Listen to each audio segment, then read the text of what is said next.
Calling the meeting to order. Ladies and gentlemen, welcome to the September 27th, 2016 special meeting of the Town of Los Gatos. If you haven't already done so, please silence your devices, and Madam Clerk, please call the roll. Thank you and good evening. Councilmember Marcia Jensen. Here. Councilmember Rob Rennie. Here. Councilmember Steve Leonardis. Here. Vice Mayor Mariko Sayak. Here. Mayor and Chair Barbara Spector. Here. If you'll please stand and join me for the Pledge of Allegiance. I pledge allegiance to the flag of the United States of America and to the republic for which it stands, one nation, under God, indivisible, with liberty and justice for all.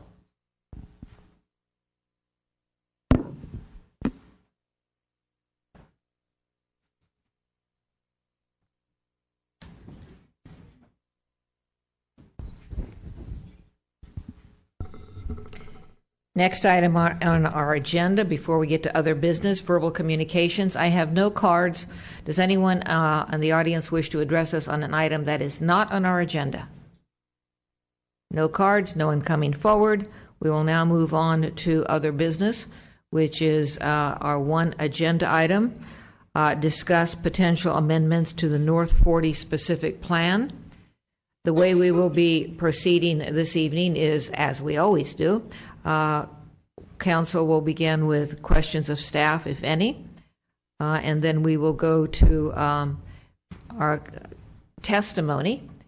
And we do have cards. If you wish to address us on this agenda item and have not already submitted a card, please do so.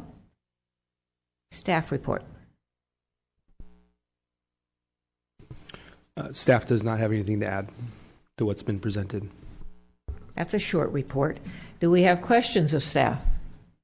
Ms. Jensen. I have just preliminary questions. I want to make sure that I understand before we go forward. So it's a couple. Probably for Mr. Schultz. First thing I want to understand is that the application that was denied, if that applicant or a group of applicants comes back with an amended application, or takes a lawsuit and wins, or that application is evaluated in court, that is evaluated under the current specific plan, correct? So there was a few different scenarios there. Under the scenario where the application that you denied, if they were to file suit and prevail, and depending on what the court did, they might remand it back for you for a decision in their favor. It would have to be evaluated on your current specific plan. If a new application comes in today, it would have to be reviewed under your specific plan. If a new application comes in after you make amendments, even if it's the same group, Grosvenor, but if they filed a new application and that application comes in after you made amendments to the specific plan, they have to comply with those specific plan amendments. Follow up? Yes. The current applicants are not required to file any new application, correct? No, they're not required to.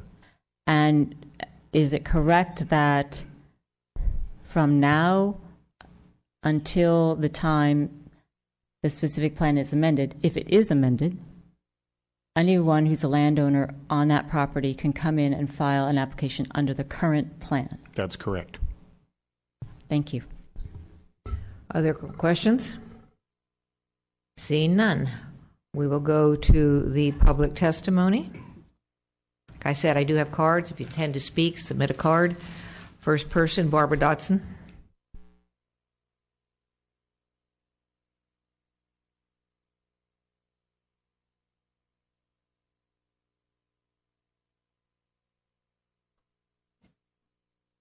Good evening.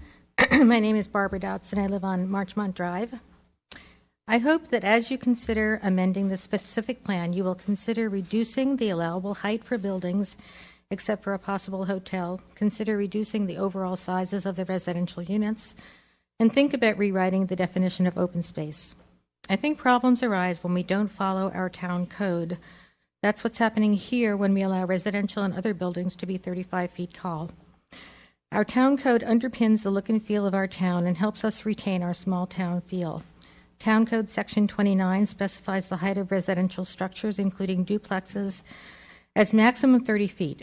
Even this, I think, is too tall for residential structures for our town, so I hope that you will, in fact, call for a large number of the residences to be no higher than 25 feet, while allowing some to be 30 feet. For comparison, the Laurel Muse homes are all no higher than 25 feet.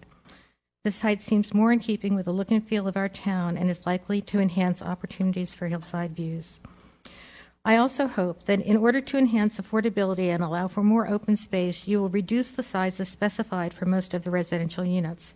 I happen to have two millennials who are living very comfortably in homes that are roughly 1,100 square feet.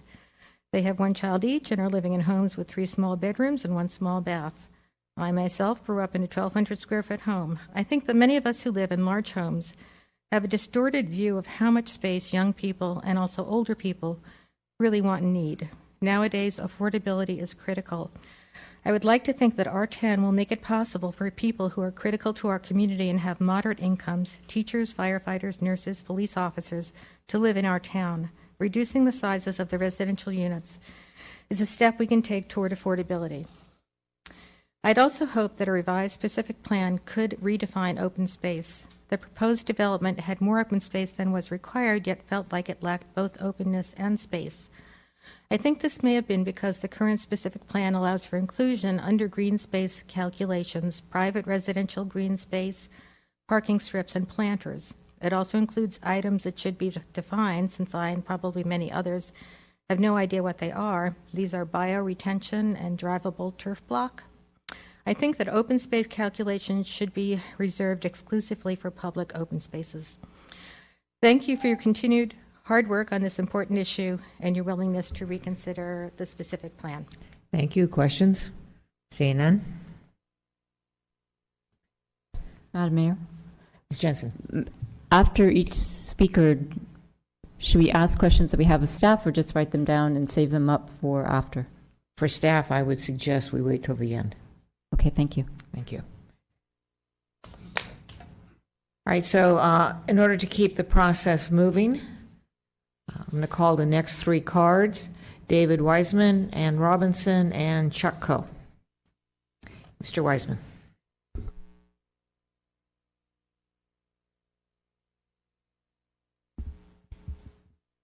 Dave Weissman. I have a few disjointed comments. First of all, I appreciate the speed with which these hearings are moving along. Hopefully, the developers will see the wisdom in trying to work with the town and its citizens and not going to court. Second of all, senior needs. I can't believe that we're still looking at having the senior units on the 3rd floor. I don't care if these units comply with building codes. During an emergency, how are seniors that use walkers and wheelchairs going to get down 3 flights of stairs when elevators are out during a fire or an earthquake? They should be at ground level. It only makes common sense. Another point, lower income units should be along with what is going on now in the discussions in San Jose and Palo Alto. And this was discussed in a Mercury News article on September 19th. They are building 600 to 900 square foot units, which will give them the same density, but will leave a lot more potential open space. Another point, to count sidewalks and streets as open space and come up with a 40% open space figure, as was the case with Phase 1, defies logic. To me, open space is where I see plants growing and kids playing, not concrete and asphalt-covered surfaces. My last point, Mr. Rennie expressed concern about wanting to have trees that are not as tall so that they don't block out the views. Very simply, we can use coastal live oaks. There's already a number of them growing on the site. They are mature. When live oaks are mature, they don't need water, and they sort of self-limit their own heights to 30 to 40 feet. One does not have to worry about live oaks going to 60 feet. Maybe after 100 years, that's possible. But certainly, not initially for the first 50 years. And the oaks that are already on the site, if in fact those areas where those oaks occur would be subject to fill, as was proposed in phase one, all those oaks will die. So keeping the surface level where it is one way to save them, and we've already got a head start on them. Thank you. Thank you. Questions? Ms. Jensen? Thank you, Dr. Wiseman. I know that you're quite an advocate of preserving our hillsides and the natural landscape there. How do you see an open space where children can play as being consistent with drought-tolerant planting and oak trees? What would you envision? I think you can go to Oak Meadow Park. You've got... Well, there's grass there. You've got grass, but you can, in the summertime, we can let the grass go. Or we can water it enough to sort of keep it right on the edge. It can be brown. And there are grasses that are also much more resistant to drought than typically grasses that have been used in the past. So I think those are all things that are consistent. And we can get areas of plants that reflect the chaparral that we have here, which are drought resistant. And we're bringing up our kids from the beginning. Water is a limited resource, and I think we need to treat it as such. Thank you. Mr. Rennie?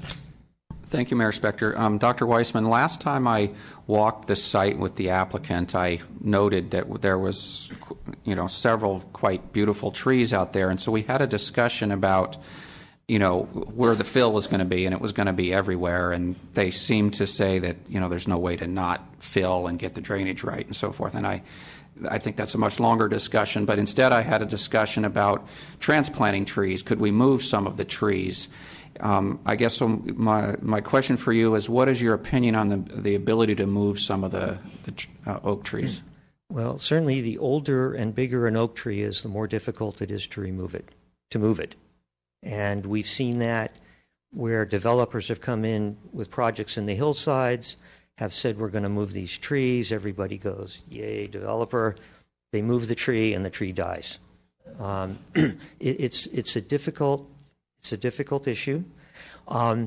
You've had the advantage of being able to walk the site. As the public, we can't, because that whole site has been fenced in. The trees that I can see are the trees that along the roadways.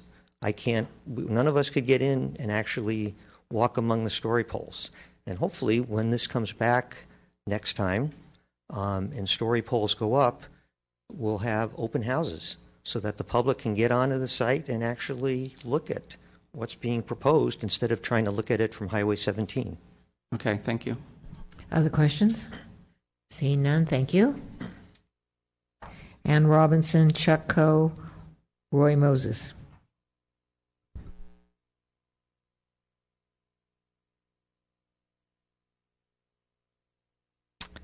Ann Robinson, Charter Oaks. First, I'd like to thank you all for your time and your service. 2 weeks ago, I attended the church service for the 150th anniversary for the Los Gatos United Methodist Church. Pastor Jen placed a stone on the altar for each historical event that had an impact and influenced the direction of the church. At the end of the service, 6 stones were placed on the altar, 6 stones in 150 years. I feel the North 40 development is one of those stones in the history of Los Gatos. The North 40 is one of the most significant, if not the most significant, development in the history of Los Gatos. I am grateful that the town council is taking the time to get it right and to not bow to the pressures of the developer. I don't have the answers as to what is the best development for our community on the North 40, but I do have a following list of suggestions. No housing in the cancer risk area along the 17 freeway. Put office with fixed windows and high efficiency filtration, HVAC in that area. Spread the housing across the development. Allow smaller housing that are more affordable. Require underground parking, no tandem parking to allow more open space. provide appropriate housing for seniors. And I do agree with the previous speaker about having the senior housing on the first floor. I see a lot of seniors in my practice, and stairs, getting around in second stories and things, if there is an emergency, would be very difficult for most of my patients. Modify the site plan and elevations to a softer, to soften the linear, flat, square, and cookie cutter appearance of the previous proposal by Grosvenor. And then in consideration for my suggestions, I would be open to having an increase in height in the Northern District, maybe 25% of that area in the Northern District for a hotel or something of that sort. Thank you for your considerations, and looking at the amendments to the North 40 specific plan and continuing to hear our community's comments, suggestions, and recommendations. Thank you. Questions? Hold on. Mr. Rennie? Thank you, Mayor Spector. So you're suggesting, you've been an advocate all along of don't put houses near the highway. As we move into the Northern District, you're suggesting move houses all around. Now, once you get into the Northern District, you've got highways on two sides, so it seems to me that's an even worse area to put housing. Are you maybe suggesting we just barely put them over the transition zone border, or? No, if you look at the draft, or if you look at the environmental impact report and you look at the site plan for the health hazards, the high cancer risk area is only along the 17 freeway. If you look at the 85 boundary, there's actually more open space between the property, the North 40, and the highway. If you look at along 17, there's 8 lanes of traffic there. There's actually quite a bit more cars in that little section along 17 than there is along the 85 boundary. There's actually a piece of land that is in between the northern boundary and the 85 freeway. There's an off ramp, but there's more land between the major freeway. Okay, thank you. Other questions? Thank you. Chuck Coe, Roy Moses, Jack Van Naden. Chuck Coe, Garden Hill Drive. I've now understand that there is a state mandate to build 600 homes, and whether the town wants them or not. I certainly understand that the 320 would be a leap towards that goal. I've heard nothing about a mandate to build business, and I don't think we need business in the North 40. You have more than enough business now already, and there's no need for the North 40 to compete with the Boulevard or downtown. You can hop across the street to Panera Breads, Office Depot, Ace Hardware, and up and down within walking distance. You have medical up to kazoo. You have restaurants, markets, pharmacies, auto sales, service, rental. There's a couple of nice toy stores, Pete's Coffee and Tea. There's even a tavern for those inclined. So we really don't need, and I see no evidence that the supply is falling short of the demand. The only lines I see on Los Gatos Boulevard are the cars and maybe Panera Bread, and one Panera is enough. So I would suggest that if we eliminate the business, you have the room to expand the housing, reduce densities, reduce heights, allow for more open space, playgrounds, pocket parks. And I know that there's a development just to the west of the JCC. I have not been inside it, but from the outside it looks very nice. It looked like a very nice place to live. I don't think there's any business in there. And I think that would be a good model for any residents that are built within the North 40. Before my family moved to Brooklyn, we lived in the Rockaway Beach area of New York City. And that was a very nice place to live. And when my father wanted to buy a newspaper, we would walk 6 or 7 blocks to a business area. And that was close enough. We didn't need it any closer. And all the services that are on Boulevard now are within that distance. And so I urge you, I urge you to build to the mandate and let the rest of it be. Thank you. I see no questions. Roy Moses, Jack Van Nader, Susan Buxton. Roy Moses, LaCroix Court since 1969. Your mayor and council members, I, my family, friends, and neighbors would really like to thank you sincerely for their continued work in caring for the valid desires, wishes, and needs of the citizenry. We are here to support you in upholding our values as they are presented to you, and especially in guiding the town staff and the planning commissioners to accomplish the wishes of your constituency. You are the ones who are hearing our voices and have been making your decisions based on what is best for our community in the town of Los Gatos. Thank you for denying the first application for the North 20, which was totally void of listening to the specific plan for the North 40 and totally did not adhere to the mission statement. Now we need to take the next step in trying to clarify in writing what the specific plan and the mission statement really say and mean to the citizens of the town of Los Gatos. We have initiated the process by sending you our suggested specific plan revisions, which I believe you have in your possession. I would like to address one area, and another view will be presented by a concerned business owner. It has been estimated that there is approximately 270,000 square feet of commercial space currently in the downtown area, and that there's another 500,000 proposed commercial space for the whole of North 40, which is a lot of space to fill with merchants.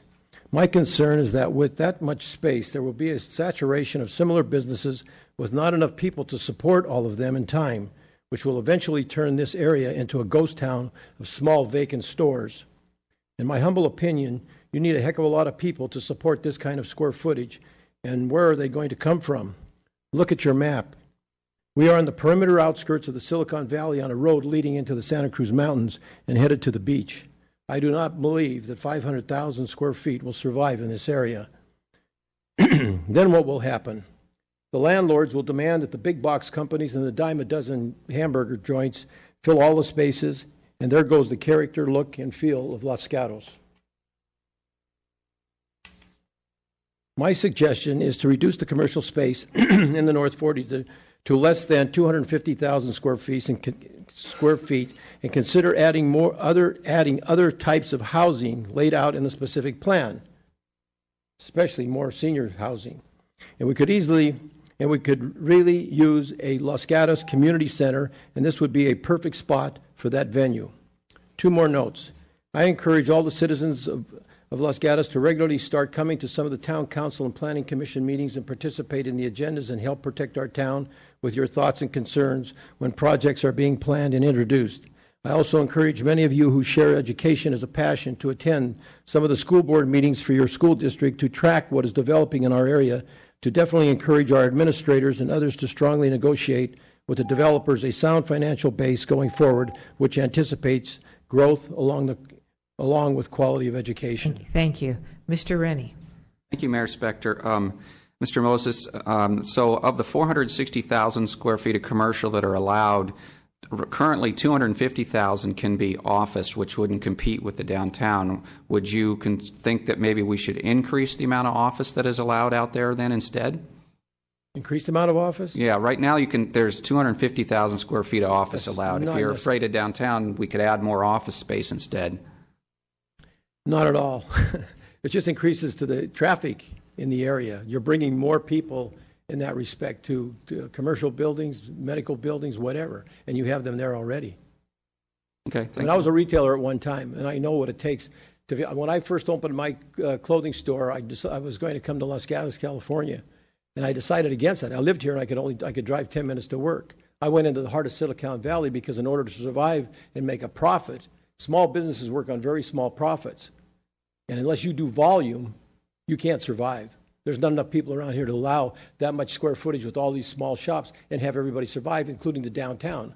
You're going to decimate the downtown, and you're going to decimate that area. They'll eventually go out of business. How often do you see vacant signs go into the businesses around town? I cringe every time a retailer, because I was in retail, and I cringe every time somebody goes into those businesses because they're putting all their savings and money into those retail spots. They cannot make it. You have to do volume in order to make a profit and stay in business. Thank you. Jack Van Naden, Susan Buxton, Sandy Decker.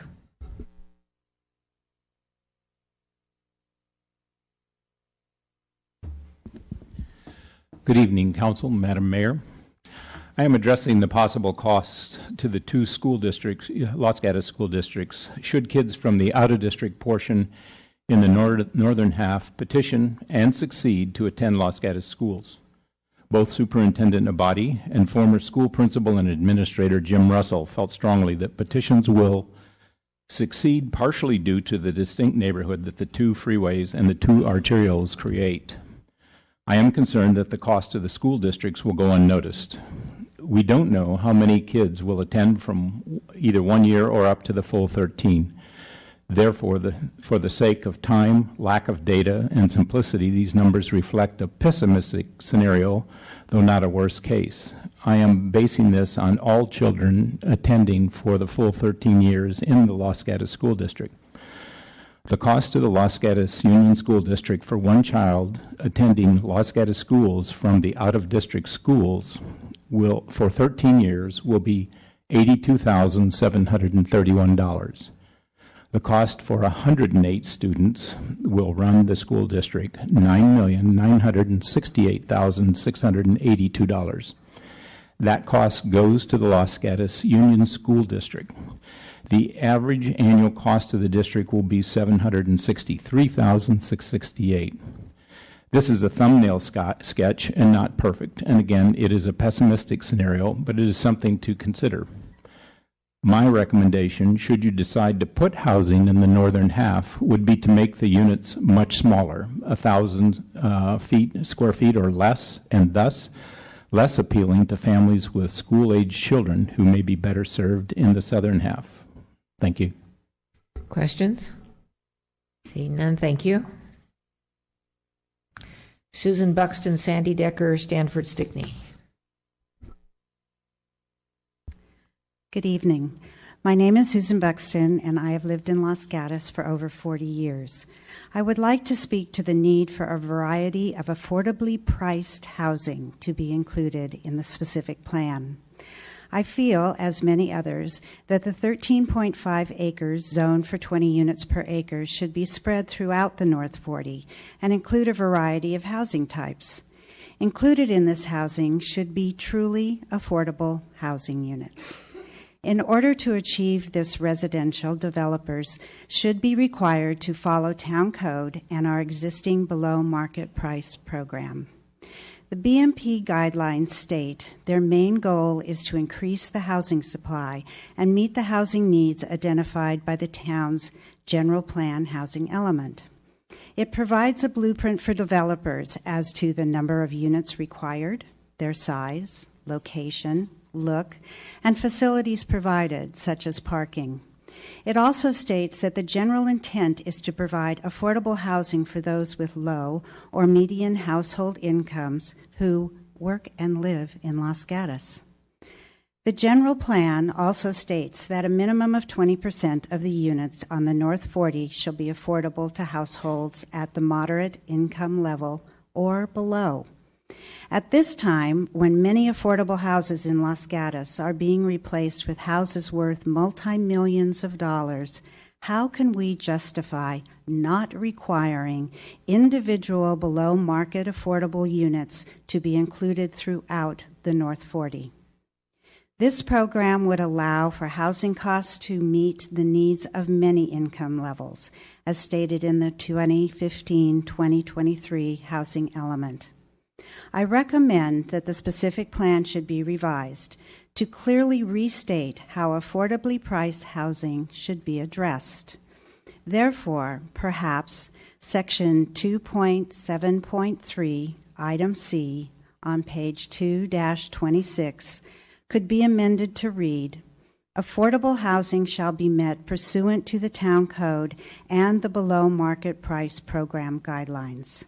These shall be used to help meet the housing needs for very low, low, and moderate income housing as identified in the town's 2015-2023 housing element of the general plan. Thank you for having this meeting tonight and for your consideration of our opinions. Questions? Seeing none, thank you. Sandy Decker, Stanford Stickney, Markeen Smith. Good evening, Council. Sandy Decker, 45 Glen Ridge. As the smoke billowed closer to the rim of our treasured hillside, I was reminded, as you were, of the precariousness of our invaluable viewscape. Today, the North 40 has the advantage of a 360-degree view of the valley hillsides, the Golden Hills to the east and the lush green to the west. To further protect the views from this site, we would like to see more of the housing reduced in height to 25 feet and spread across the North 40. No more viewing platforms. Not only will this protect the views, but will reduce the density and intensity and create more open space. This will create that seamless transition called out in the specific plan from the current fabric of Los Gatos to this new residential and commercial neighborhood. One of the unquestionable purviews of the public for this project is architectural site design review. However, with the Grosvenor proposal, which was recently denied, we found ourselves with a finished, formulaic design foisted upon us with minimal opportunity to speak on the appropriateness of the design for Los Gatos, and we would like to make sure that this public review is assured for the future. So, to reiterate, please protect our hillside views, specific plan, page 1-1, reduce the height of more of the housing to 25 feet and spread it across the entire 40 acres of the site, specific plan, table 2-1. With the height reduction, we can also reduce the feeling of density and intensity, specific plan 2.5.1. In addition, make the architectural and site truly the purview of the Los Gatos community through the Planning Commission's public hearing process. I want to thank you again for giving the community this opportunity to be heard in the development of this huge project, which, of course, will impact all of us forever. Thank you very much. Thank you. Seeing no questions. Stanford Stickney, Markeen Smith, Laney Richardson. Hi, my name is Stanford Stickney. I've had the privilege of living in Los Gatos my entire life.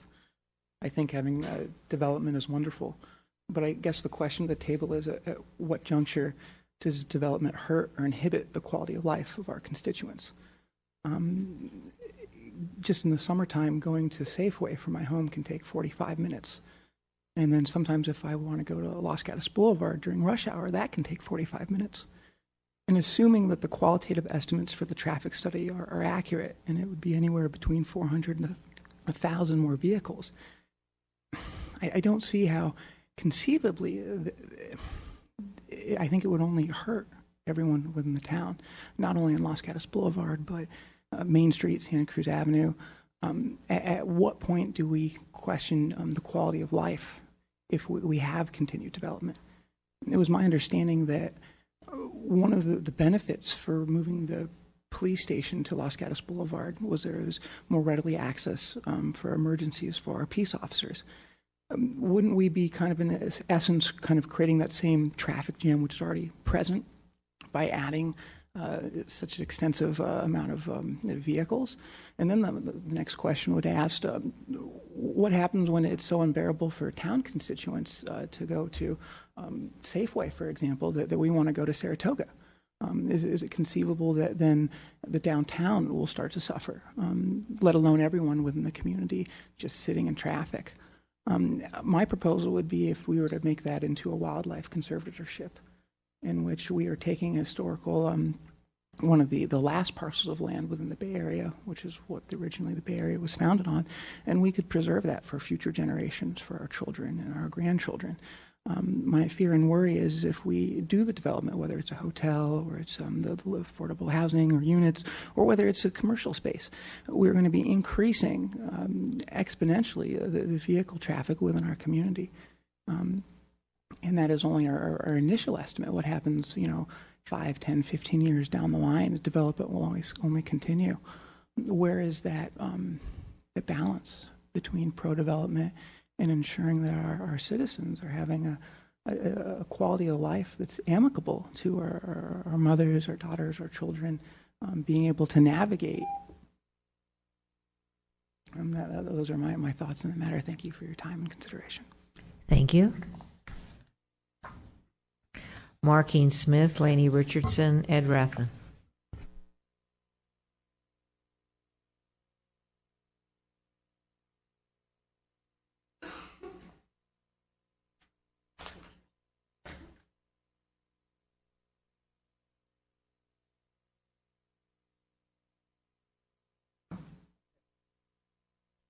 Hi, I'm Markeen Smith from Drake.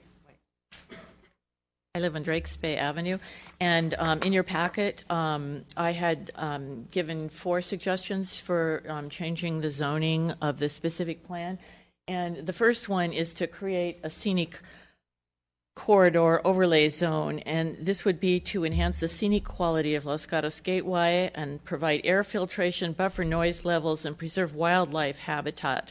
And my proposal is that developers should plant a 300-foot large tree, that means tall tree, corridor along the North 40 property line next to Highway 17 and Lark Avenue over ramp. And it would be all along 17. No buildings would be constructed there, and we'd use native trees. I'm going to pick these pictures up now. This goes with the look and feel of Los Gatos. Yeah, what? You can pull the mic out if you want to. Oh, great. Hey, thanks. So this is the look and feel of Los Gatos downtown, and you can see, here's Highway 17. What I did is I took Google Earth, and this is a fun thing to do if you have free spare time or whatever. But here's Google Earth on looking down on Los Gatos, and then if you just drive along 17 on Google Earth, you've got, let's see, well, here's Creekside Village. So this is Highway 9, Creekside Village here, and you see all the trees. There's just trees all over the place in Los Gatos, and many speakers at previous meetings on this subject talked about the trees, and there are tonight too. Here's where we're getting up towards, that looks like the field from Fisher Middle School. This is Blossom Hill Road going across. Trees on both sides of the Highway 17, tons of trees. It looks like about 300 feet of trees. Both sides, not just the side that's Vasona Park. And then we come to the North 40. It's a barren, it looks, like someone's cut down all the trees and made farmland, obviously. And so that's one point. I think we need trees. The trees that I'm proposing would be, here's 85, and this is what a previous speaker was saying, that the cars aren't idling in this point. This is not the most, so for a hotel to go there or an office building with hermetically sealed windows, fine. Over here, this is where the EIR said was the highest cancer. Oh, shoot. Okay. You have 30 seconds if you want to use it. Oh, I do. Okay.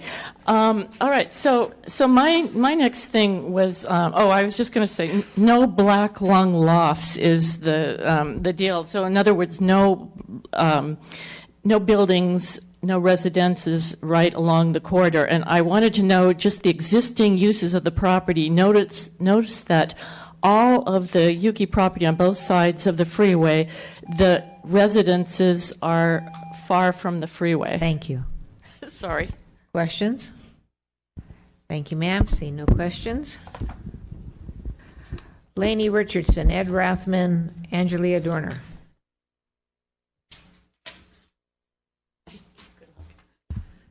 Laney Richardson, thank you so much for allowing us to give our opinions tonight. Mine's short and sweet. I would like to see more of a green building situation where we could use gray water systems potentially to water the open space and the green lawns, if there are any. And then the other thing that I'd like to see is to really try to plan ahead for traffic on Los Gatos Boulevard, which could mean taking potentially 50 feet or more of the land and not develop it, but leave it available for possibly a bus lane down the line, or maybe even another on-ramp onto 17, which may have to go behind the gas station, but if that property hasn't been developed, you could potentially do that so the people in that living in the area wouldn't even have to go out onto Los Gatos Boulevard if they needed to get on Highway 17. That's it. Thank you. Ed Rathman, Angelina Dorner, Tom Spilsbury.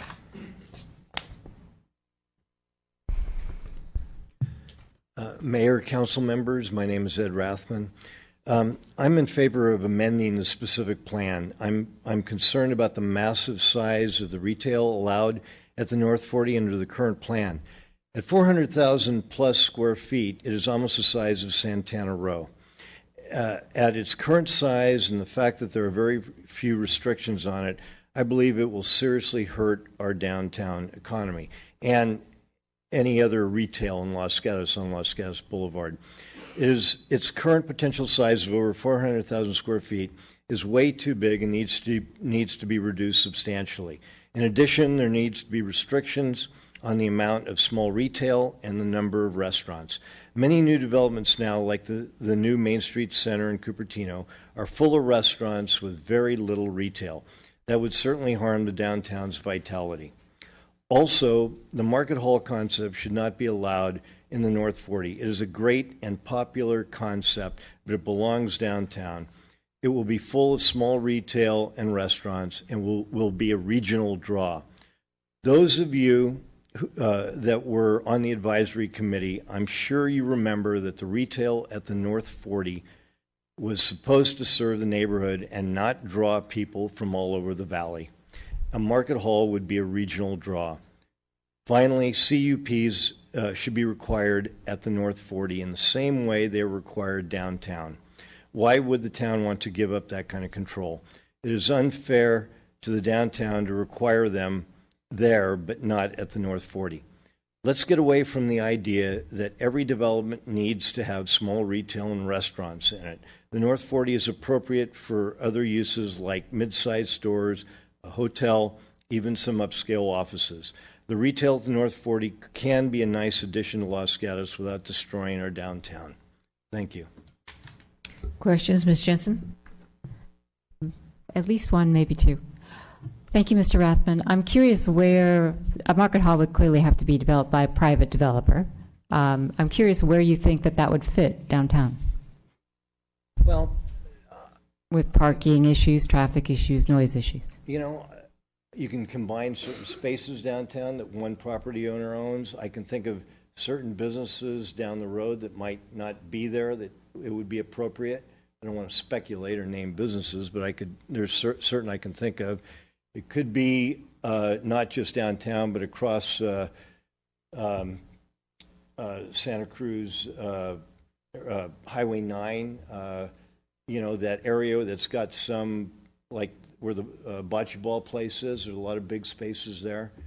Anywhere but the North 40, somewhere closer to downtown. Ms. Jensen, follow up? Probably two.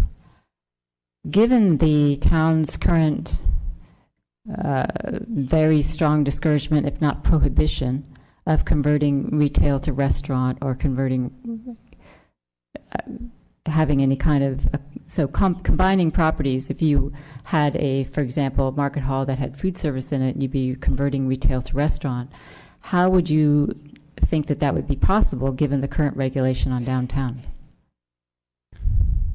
Well, I'm not sure, but that's why we have CUPs, so these things can be discussed and debated about whether its relative merits for the downtown. I'm not sure. Thank you. Mr. Rennie.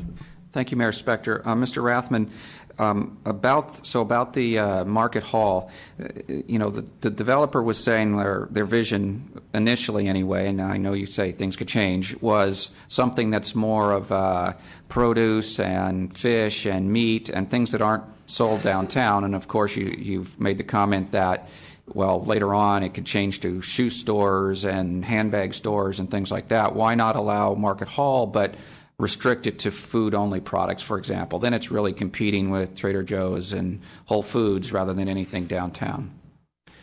Well, I don't want to argue against Whole Foods or Lenardi's, but I'm positive that's not what they're talking about. I mean, as I've said in my emails to you before, if you've been to the Ferry Building in the city or Oxbow Market in Napa or the Shed, they're full of restaurants and they're full of small retail, and I'm positive that's what they're thinking about. They're not going to be able to charge the rents or make any money having a produce stand in the place. It doesn't make any sense. I see no other questions. Thank you. Thank you. Angelia Dorner, Tom Spilsbury, Edward Morimoto.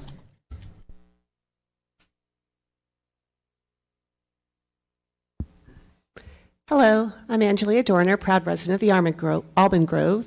I have a few comments and ideas, not specifically about which amendments to do the specific plan, although I do believe that it does need to be amended.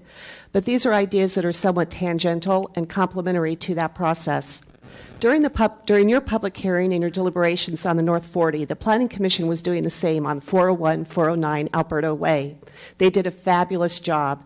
Their overall deliberations were thorough, comprehensive, challenging, insightful, and caring. I found myself vacillating between pride and thankfulness on the Alberta Way process and frustration and anxiety on the North 40 process. Forget frustration. I was mad. My anger was targeted at the Streamlining Act and the fact that it applies to all development projects, regardless of size or complexity. The same timeline for vetting and the decision process applied to Alberta Way as it did for the North 40. And the North 40 included all of the ambiguities and complexities of density bonus laws, balancing affordable and other housing needs versus a developer's ambitions, along with the more routine planning and development considerations. I was reminded about a tagline somewhat overused about 20 years ago in the advertising world. Think outside the box, color outside the lines, and don't forget Taco Bell with think outside the bun.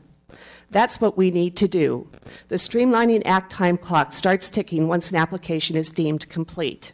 So I ask you to consider, how can we revamp our application review process to get more done before it is deemed complete? I know there are some do's and don'ts defined by law, but we need to sit down and define the can-do's, not always focus on the can't-do's. These might include updated list of documents and specificity, updated instructions to consultants like the architect, especially to be customized by size of project and type of project. Demand more detail and in-depth documentation with narratives to go along with all of the pictograms that are provided, including areas like grading, circulation, and maintenance costs, things that are going to be affecting the cost of these houses, HOA costs, as well as what may end up being cost to the town. I know a lot of demands are on our staff, and time is tight, but time is tighter for us to find a way to change the way we have done things in the past to adapt to these time frames and complexities before the next project is submitted.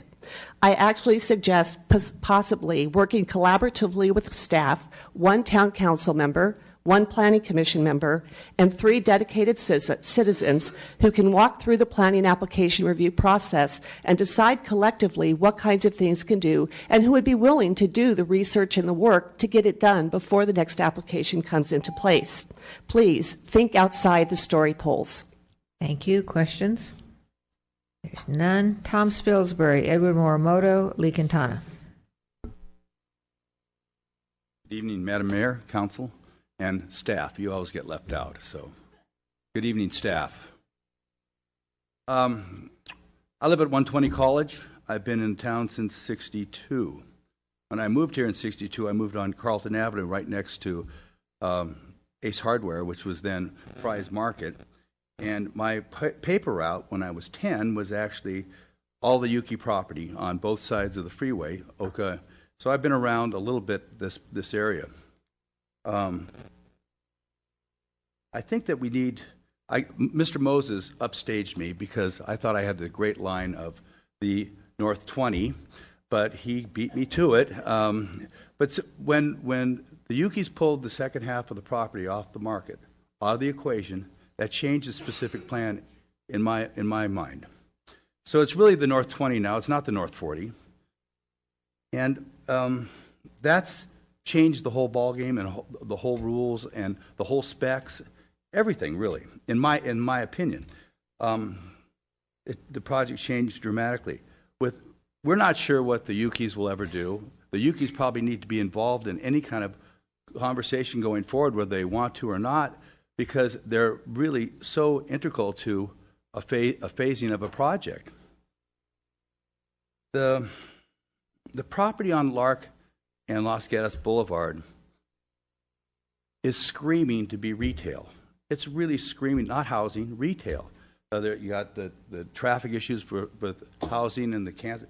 Retail. That's what the East Los Gatos residents need out there, retail services. And probably 120, 150,000 would be plenty. But that 10 acres, it should look something like where Trader Joe's is now. A couple of larger things with buildings with two-story back and forth with that offers services that East Los Gatos is screaming for.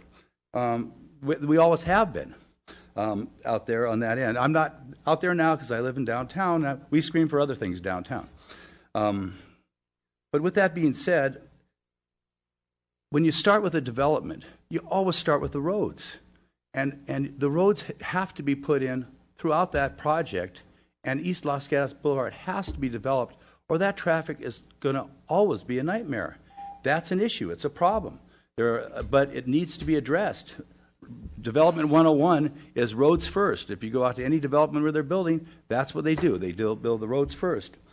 I'm going to run out of time. Rentals. We need rentals. I mean, Marcia, you talked about your son not being able to live here. There's no apartments. We haven't built apartments in this town for 30 years. We need apartments. Those are smaller units, affordable units. My mom moved here because she could afford an apartment, not a house. Thank you. I have a question, and it looks like we have another one over there. Yes, ma'am. When you were talking about the 120,000, I think you said 120,000 to 150,000 square feet. That was what? That was retail.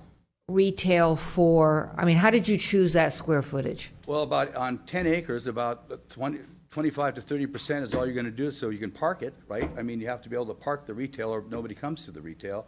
That's where that all falls out. 10 acres is 435,600 some square feet, and about a quarter to a third of that is the 125 to 150.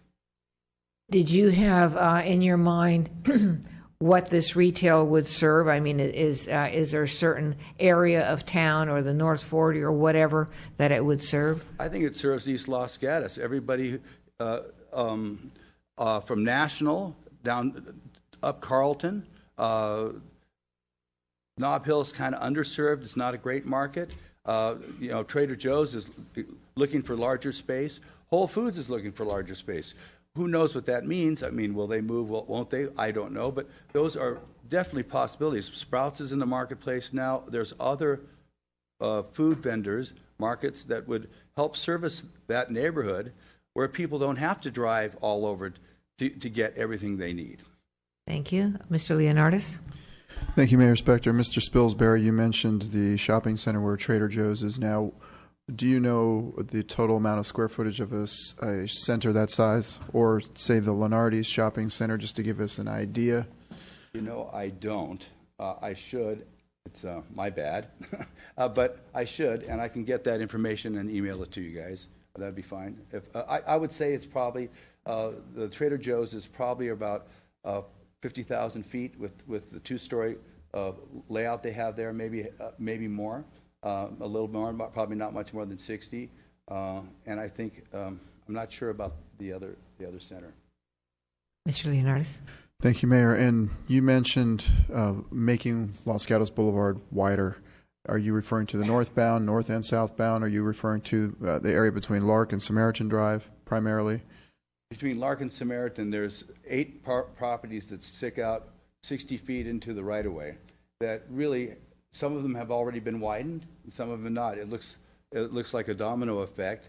And really, without that widening, it's really going to constrict any kind of, you put 400 houses there that aren't spread out, that's 1,000 cars, that is going to just immediately constrict where it goes to 2 lanes, when it should be 3, but we don't have it because we don't have those lanes, or because we can't get the lane through where the people still own the property that it really probably should be condemned for public use.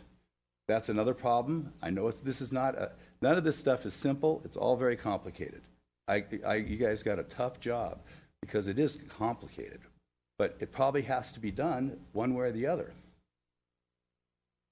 Other questions, Mr. Rennie? Thank you, Mayor. Mr. Spilsbury, I want to make sure I understand your vision. So you talked about 10 acres of retail. Are you talking about just at Lark, or are you talking about a strip that wraps around and goes up Los Gatos Boulevard? It would have to back up. The 10 acres at Lark to Los Gatos Boulevard would be ideal for that. You don't want to put the retail, having everybody drive all the way down to the middle of the block. Nobody puts retail in the middle of a center.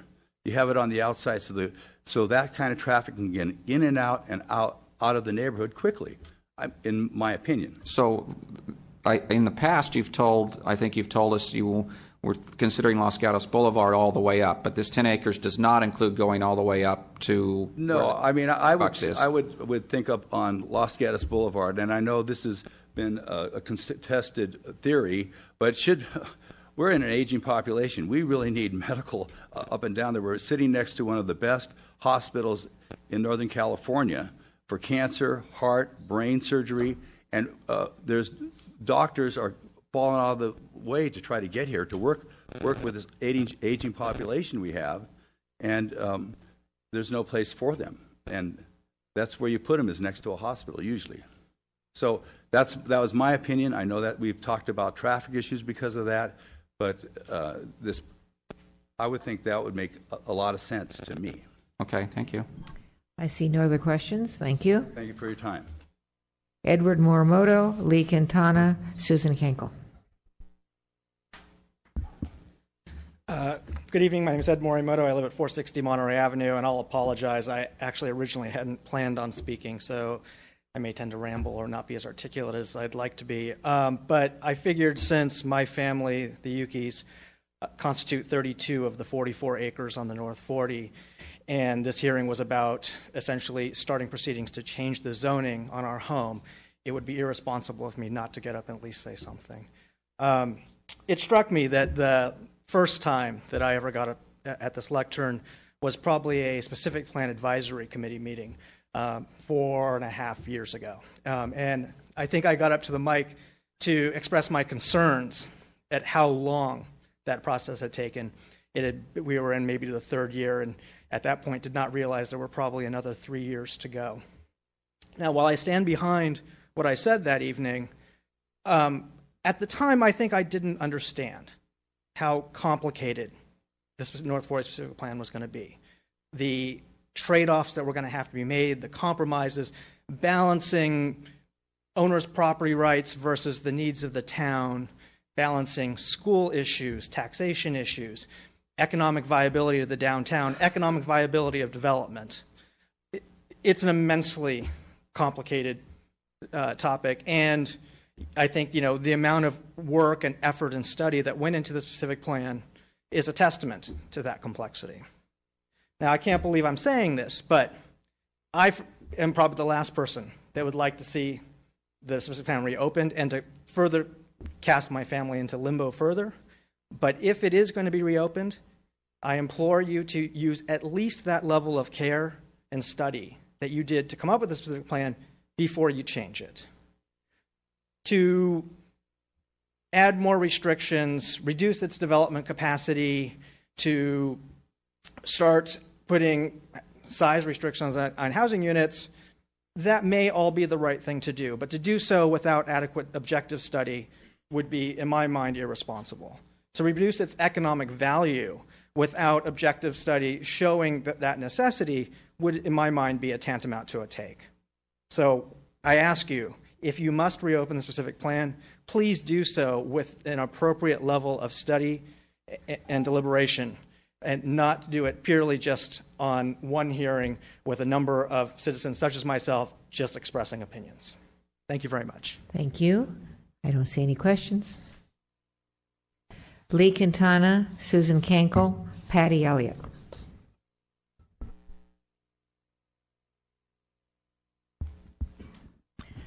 Lee Quintana, 5 Palm Avenue. Again, I did not plan to speak, so I may ramble as well, and it may be disjointed, as Dr. Weissman said of his presentation. I'd just like to start with that. With 8 years going into the development of the specific plan itself, I believe that generally the basic concepts behind the specific plan are still valid. That of having lower intensity uses at the southern end, gradually increasing the intensity to the northern end. And I think one of the problems is that the specific plan did not adequately address the difference between intensity and density and the different factors that play into intensity in residential development versus commercial development. Also, the specific plan clearly planned for lower intensity on the Lark Avenue area because they required larger setbacks along Lark Avenue and along Los Gatos Boulevard in the area of the Lark District, as well as height limitations in that area. Okay, now I'm going to ramble. I'm going to support David Weissman's comment about Coast Live Oak. I talked with John Bourgeois, prior planning commissioner, who's also a biologist, about tree choices for the area, and he confirmed that there are very few native trees that will do well in a valley setting like the North 40. His recommendation was coastal live oak trees along the freeway. That also gives a less formal appearance than a hedge type plan. I have several recommendations if you're going to consider reopening this. One is that you increase the requirement for public open space, and that public access easements be required for all open space, either required or proposed by a developer. I'd like to add that I do not believe that the calculation for open space includes streets.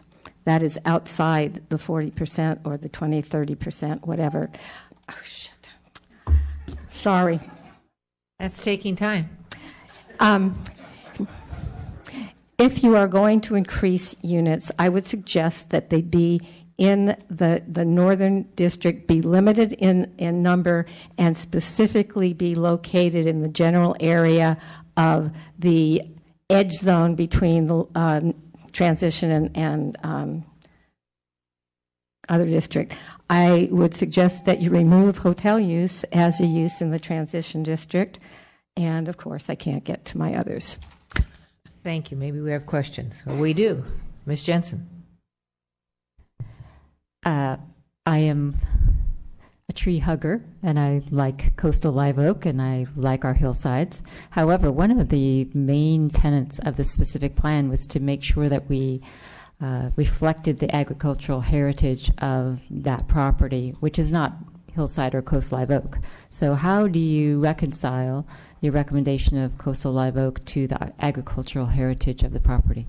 I would not necessarily say that that specifically reflects the agricultural heritage of the property, but there are existing coastal live oak on the property, so it's not a tree that is foreign to that area.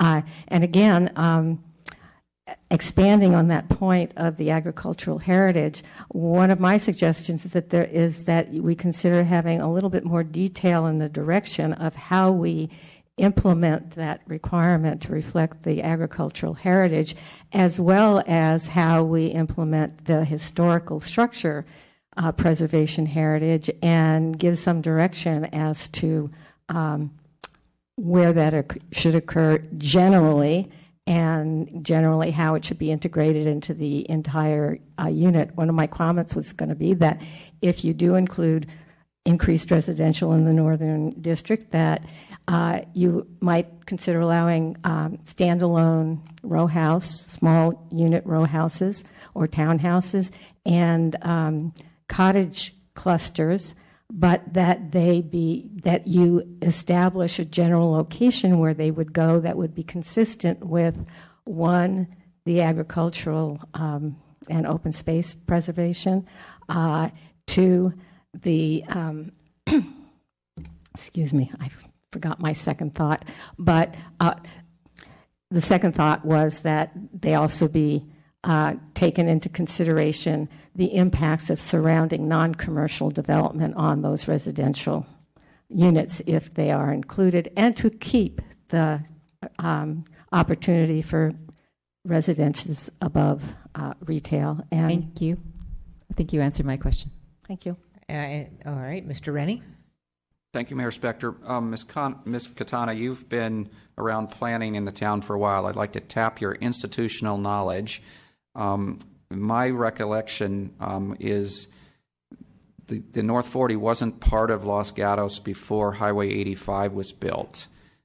And at the time, so I think that we annexed it into the town when 85 was going to go through. Can you remind me why we did that? And what was our vision back then to begin with? I don't know the whole history. I have gone back and looked at some of it. My understanding is that prior to the planning for the 85 freeway, that the area of the North 40 was in the county, and the town proposed a study to study how commercial uses could be intensified in that area to take advantage of the 85 freeway. I think that was the beginning of the planning for the North 40. Subsequently, it was expanded to also include looking at where there were possibilities for intensification of residential uses. And it's when those studies were completed and the amendments to the general plan revising the Highway 85 element, which was then called Highway 85 Vasona because the Vasona rail was then being considered in the planning. That was done in the late 1990s, just a short while prior to the initiation of studying a specific plan for the North 40, the original draft. Thank you. I think it's useful to understand original intentions and history. Thank you. Ms. Vice Mayor? Thank you. Ms. Quintana, I know you're well aware of environmental analysis given your background. So is it your opinion that the changes that you've proposed will require no additional environmental analysis? I believe if the increased residential in the Northern District is compensated by reduced commercial in the Northern District, there would be no need because basically that would probably lower the traffic impact. But I also think that we should look at a realistic number for lowering the commercial or even the residential square footage based on all of the standards that are required. I don't think the existing numbers are actually realistic. They're too high.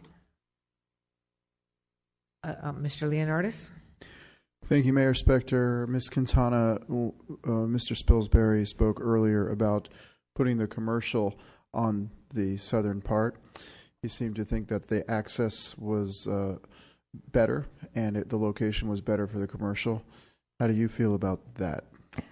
Well, if you're talking about the southern part being the Lark Avenue, the Lark District, yes, the frontage along Los Gatos Boulevard is already almost 75-80% or more occupied by commercial uses or office structures. So there is not really much opportunity for that in that area.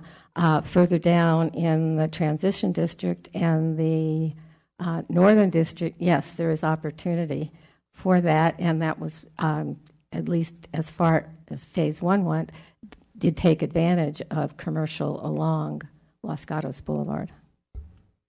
Mr. Leonardis. Thank you, Mayor. And one more question. We have had some speakers speak about the, for lack of a better word, the unhealthiness of having the housing in that southern or Lark district, especially up against the freeway. How do you feel about that? To be honest, I'm not sure how I feel about that. I do think that there are mitigations that were included that reduced that down to what is considered insignificant levels, and that with current laws coming into play recently and probably in the future, the air quality impacts will hopefully even go down further. But the reality is that we have built housing along the freeway in numerous locations within Los Gatos and have not been concerned about that. Other questions? Thank you. Susan Kenkel, Patty Elliott, Sam Weidman.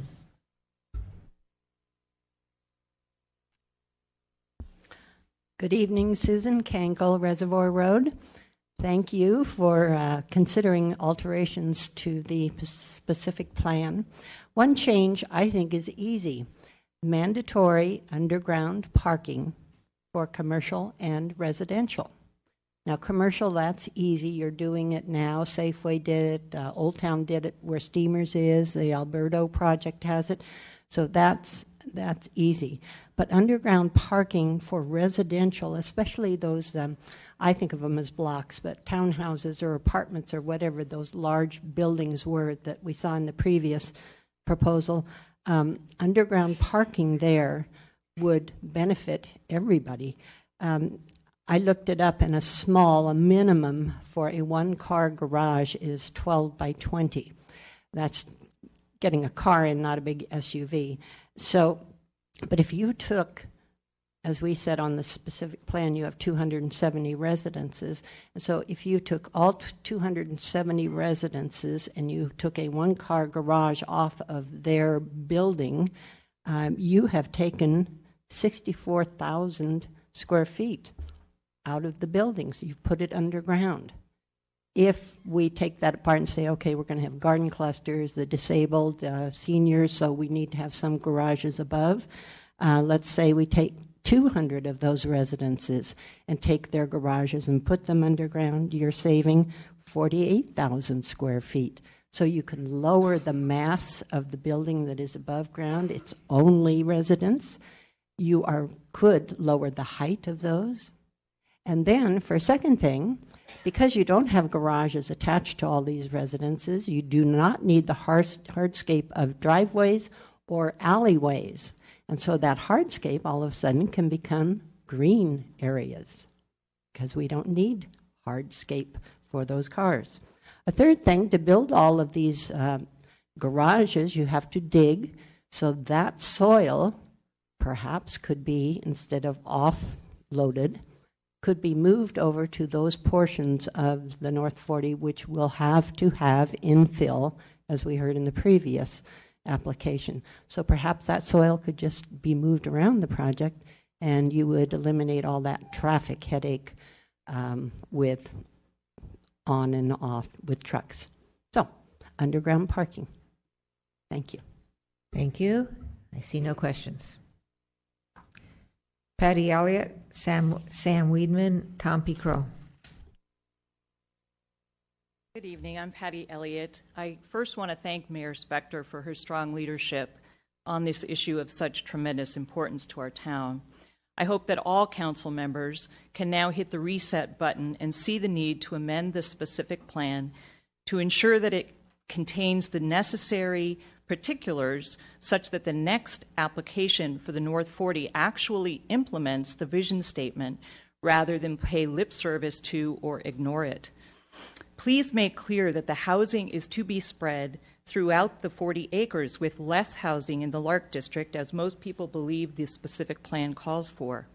Make that explicit with language such as shall rather than should. Require by using the shall language that more and smaller units are located in the area served by the Campbell School District to ensure that those units are more affordable for seniors and millennials, as is also called for in the specific plan. Reduce the amount of commercial space permitted and require that space to be truly neighborhood serving. With these elements clarified, you will create truly open space. In addition to the orchards, allowing for a playground and picnic area, and why not a large community pool, where residents of all ages would have place to recreate and exercise. We can expect to experience more high heat days and continued drought. Pools use less water than comparable sized lawns. Why not seek a public-private partnership for such a community pool, in which the Recreation Department, Homeowners Association, and other area residents can share in the use and the cost of the facility? Given the massive beach traffic issues we already have, the hundreds of new residents in the North 40 will not have reasonable access to the beach. On-site recreation will help minimize weekend and afternoon traffic. I implore all of you to reopen your minds as to how to revise and clarify the specific plan to ensure that the vision statement is realized and that the North 40 become a beautiful, cohesive extension of our special town. Thank you. Ms. Jensen. Thank you, Ms. Elliott. I have a question. You indicated that one thing that you would like to see is that the specific plan be revised to make businesses on the North 40, I think you said, truly neighborhood serving. I'm curious how you would go about defining what that would be, because I could imagine a restaurant being neighborhood serving. I could imagine a market hall being neighborhood serving. I could imagine all kinds of things being neighborhood serving. So what kind of language would you envision that would make something, quote, truly neighborhood serving, unquote? Well, the first point I was making was to reduce the size of the commercial allowed, and then within that, I agree that a neighborhood restaurant or two perhaps would be appropriate. A salon or two perhaps. A small green grocer. I agree with some of the earlier speakers who talked about the fact that the market hall would be more of a regional draw than a neighborhood serving, but perhaps a small green grocer or small convenience store where people could get their necessaries, their everyday food items, things like that. Not thinking of other things right now, but what the typical things that people would want to do, a coffee shop, for instance, that sort of thing. I see no other questions. Thank you. Thank you. Sam Weedman, Tom P. Crow, Rod Teague. Good evening, Mayor Spector and council members. My name is Sam Weidman, and I live on Carlester Drive. In my 70 years in town, I've seen many changes, both in residential building and commercial building.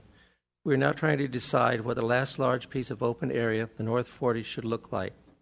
One of the 4 guiding principles in the site-specific plan is that the North 40 will look and feel like Los Gatos. The North 40 must continue to be seamlessly woven into the fabric of our community, complementing other Los Gatos residential and business neighborhoods. Most of the residents of Los Gatos reacted in a negative way when the story poles went up. It looked like a giant fortress was going up as seen from the 4 major roadways surrounding the North 40. Once residents learned what it was and what was being proposed, they were even more aware that they didn't like the look and feel of what was being proposed. Too dense and too intense. For the North 40 to look and feel like Los Gatos, it has to blend seamlessly with the rest of Los Gatos. It must look like the rest of Los Gatos. If you're traveling north or south on Los Gatos Boulevard or east or west on Lark Avenue, you shouldn't have to do a double take and ask yourself, what was that I just passed? It should all look and feel like you're still in the town of Los Gatos, where so many people have bought their homes because of the look and feel and charm of Los Gatos. Can the look and feel be quantified? No.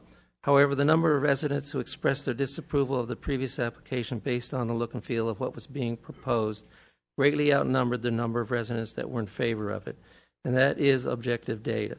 Spread the housing out over the entire North 40, reduce the density intensity, make the housing units more affordable, and retain the look and feel of Los Gatos. Thank you. Thank you. No questions for you? Tom P. Crow, Rod Teague, Jason Farwell.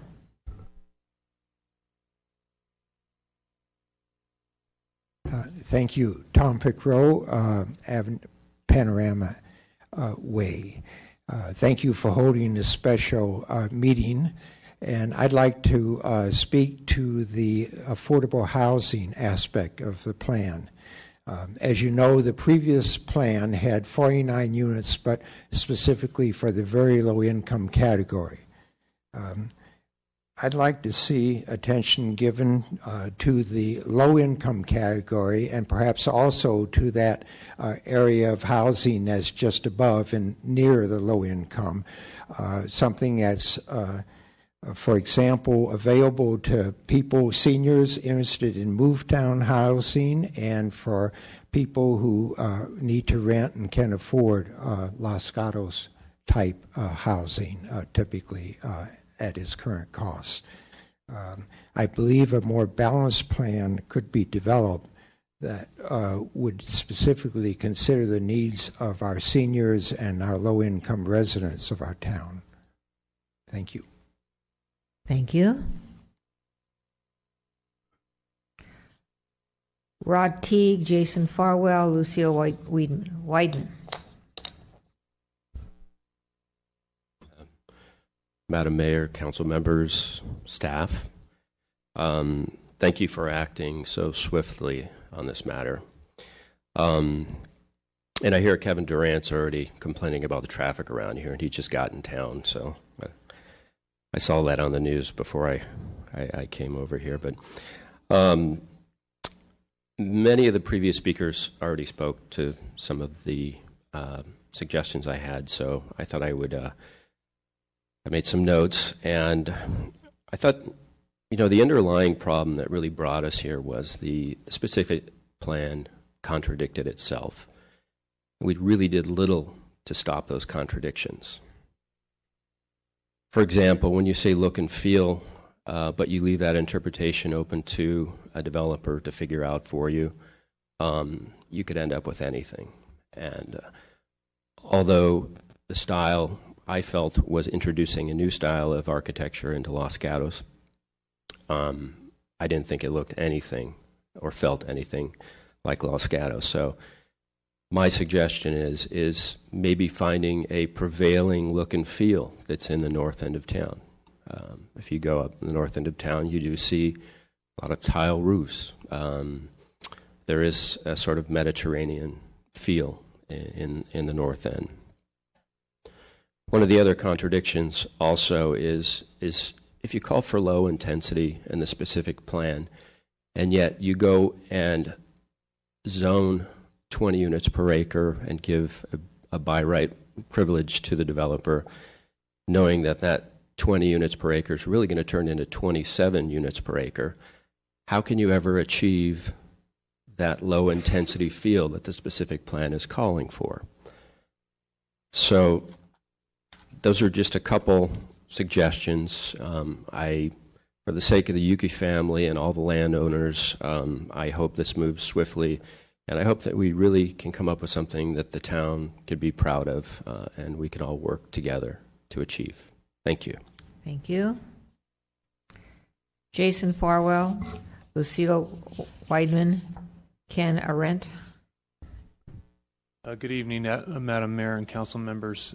I'd just like to echo some of the sentiments of Ed Rathman, who spoke earlier, just about the commercial component of the North 40.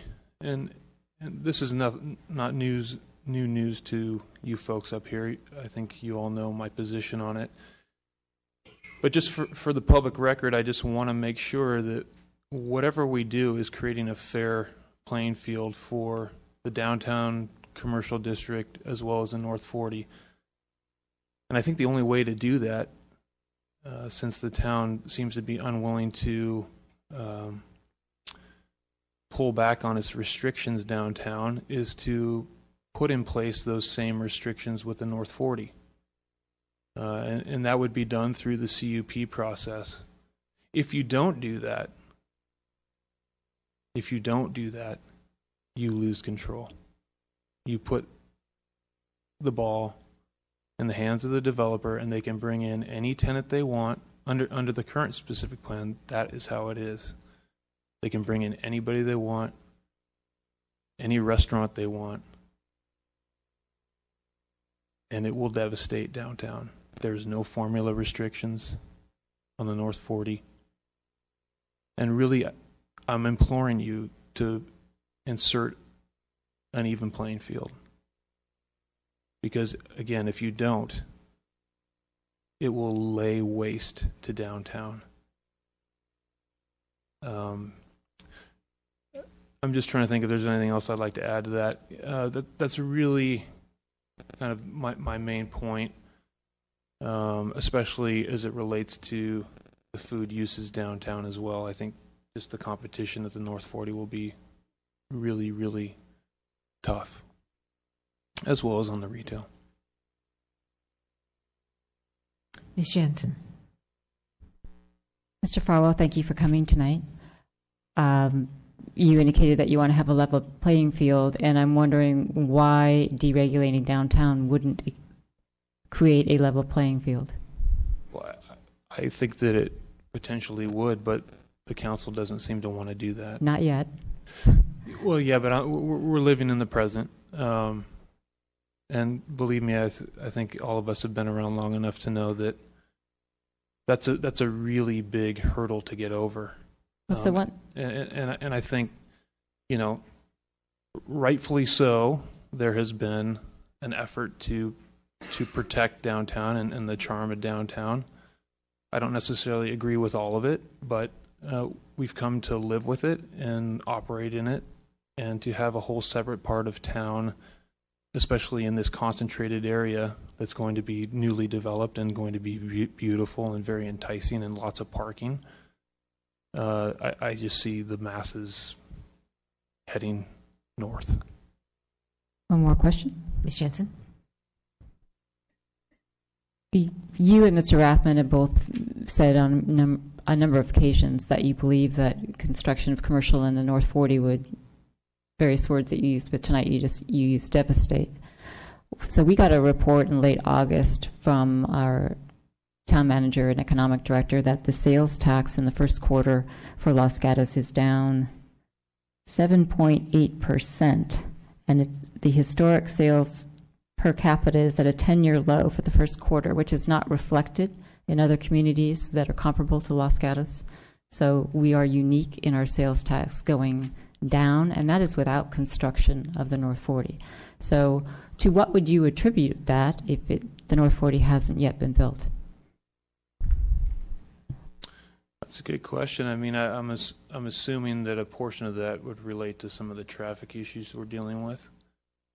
I think also some of that might have to do with the offerings downtown in our retail and restaurant locations.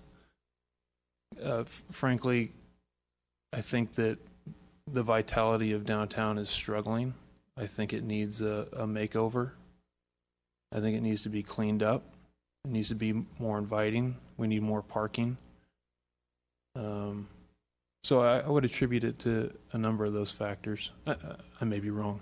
I don't know. Other questions? Ms. Hayek. Mr. Rathman, excuse my voice. Given that we have a set amount of staff to work on all these issues, and given the current trend of sales tax declining, how would you envision prioritizing staff resources? The same staff that would be working on revising a specific plan would be the same staff that we would utilize to create policy changes if there are agreement on downtown. And so, given the issues that are facing the business world, how would you envision prioritizing all these different tasks that need to be done? I'm not that smart. You know, I feel for staff. The load is oppressive, no doubt about it. You know, I would leave that to the council to provide direction as to what your priorities are, and I've always felt that the council's priority was downtown, and has always been protecting downtown. So, to the extent that that's one of your priorities, I would direct staff accordingly. Other questions? See none, thank you. Thank you. Lucille Weidman, Ken Arendt, and Shannon Susick.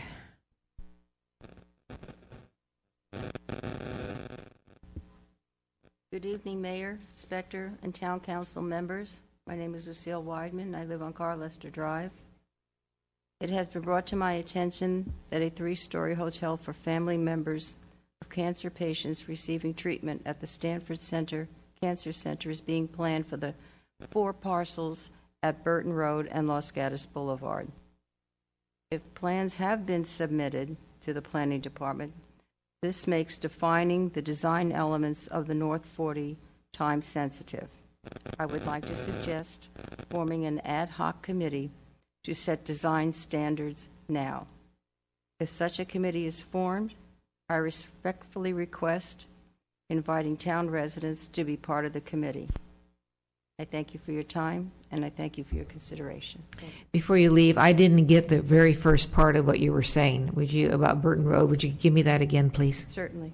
It's been brought to my attention that there is a 3-story hotel for family members of cancer patients receiving treatment at the Stanford Cancer Center. It's being planned for the 4 parcels at Burton Road and Los Gatos Boulevard. Thank you. We have a question. Questions of staff, if you'll wait till after we have a public testimony. Thank you. Thank you. Ken Arendt, Shannon Susick, and that will be my last card unless somebody comes up.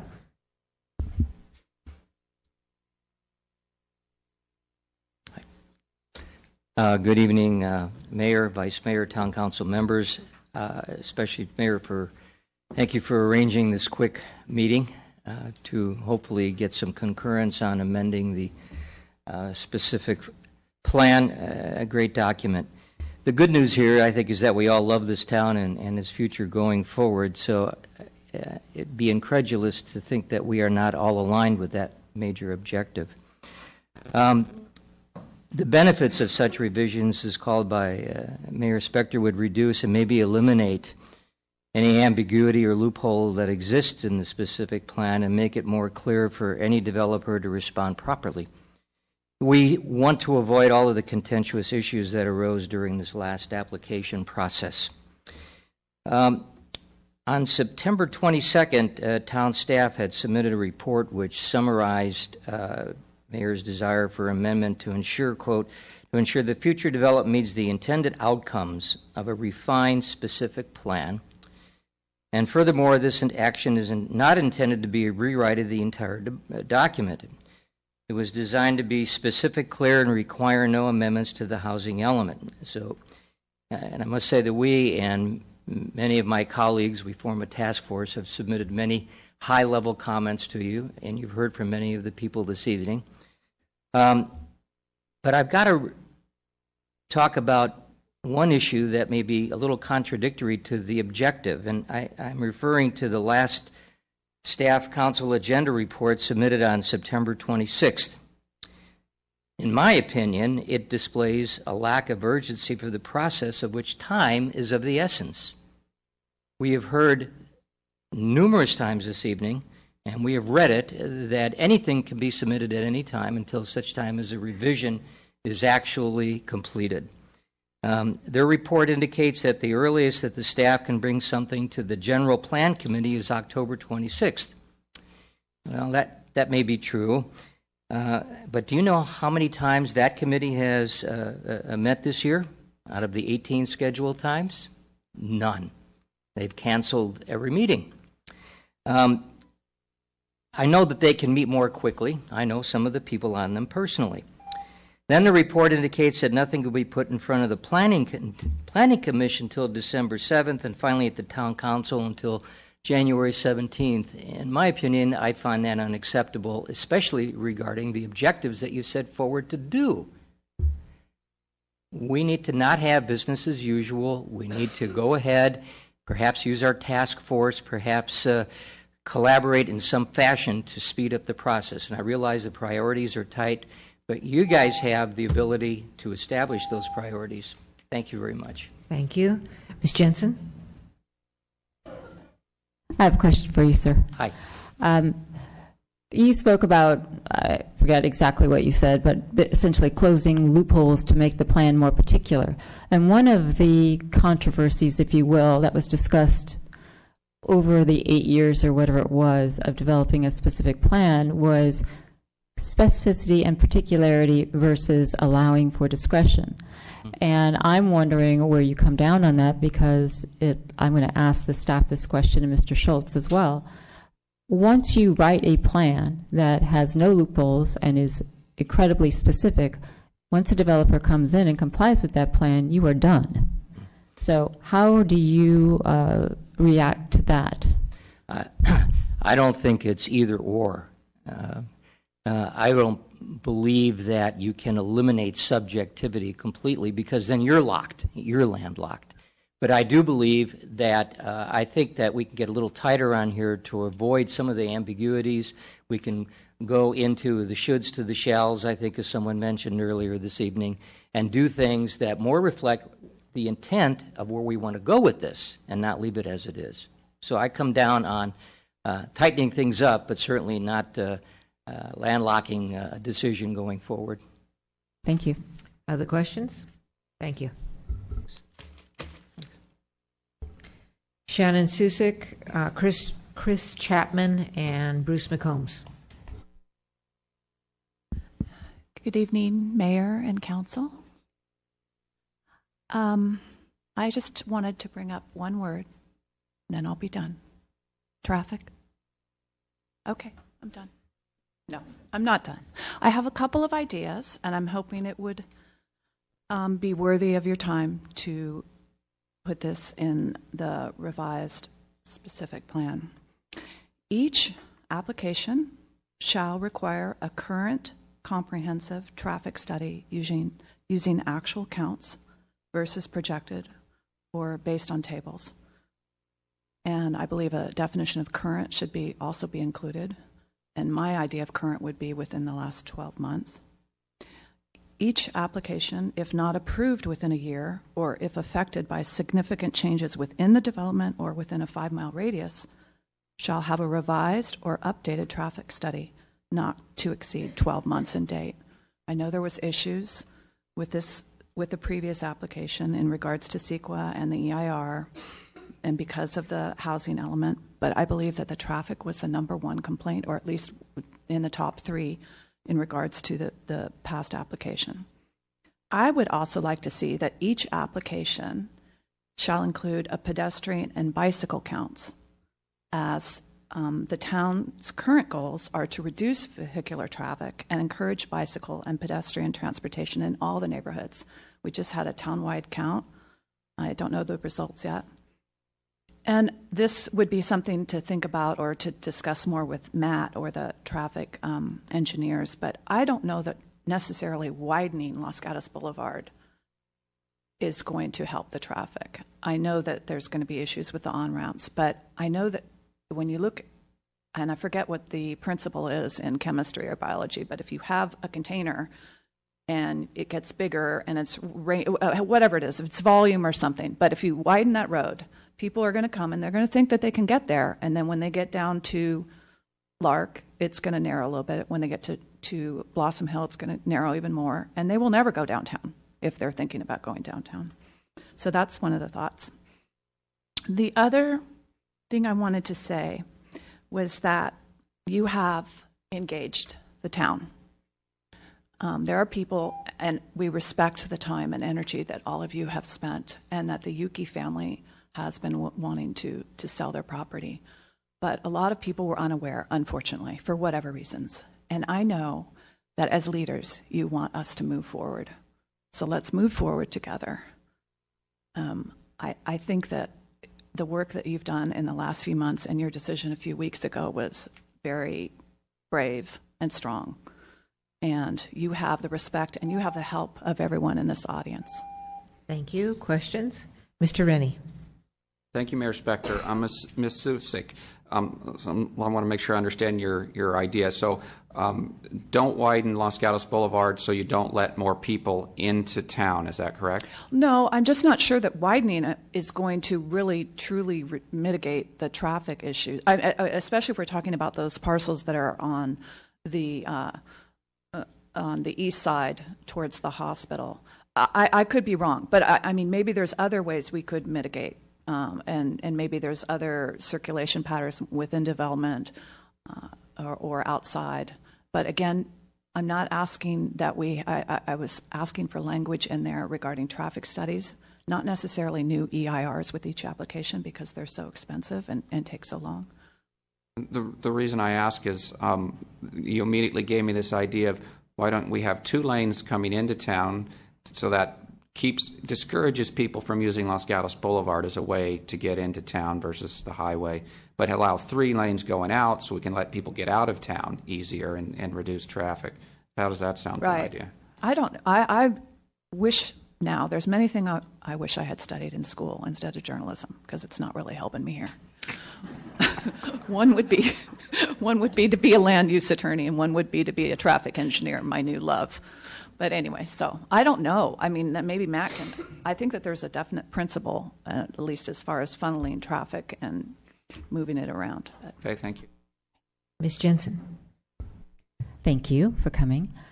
I think it's a fantastic idea to have real-time traffic counts. The difficulty that I have with that concept is you can certainly assess existing conditions. Right. You can do that over time so that you get a good picture. So if you don't have the example I gave of high school in June versus high school in October, you can take an existing condition. I'll use an example, Hillbrook School, where you did hose counts for Hillbrook School. But if the thing is not there, how would you envision a real-time traffic count being relevant or helpful in figuring out what's going to happen once something's there? Well, I just think to establish a reasonable base, a relevant base, a current base. I mean, we have those projects that are still not finished at Albright, and we have the huge Good Samaritan that they keep postponing even presenting their draft EIR. So, and again, that's projected. The Albright, we're almost there. I guess not quite, but I just think to establish a solid base. I don't know that I'm just reflecting what a lot of comments from the public, which was that, you know, you're sitting in traffic and it's taking you 3 signals to turn left from Lark or Los Gatos Boulevard, and then the traffic studies are saying no, or that the mitigation measures are so strong that it's going to actually reduce the traffic.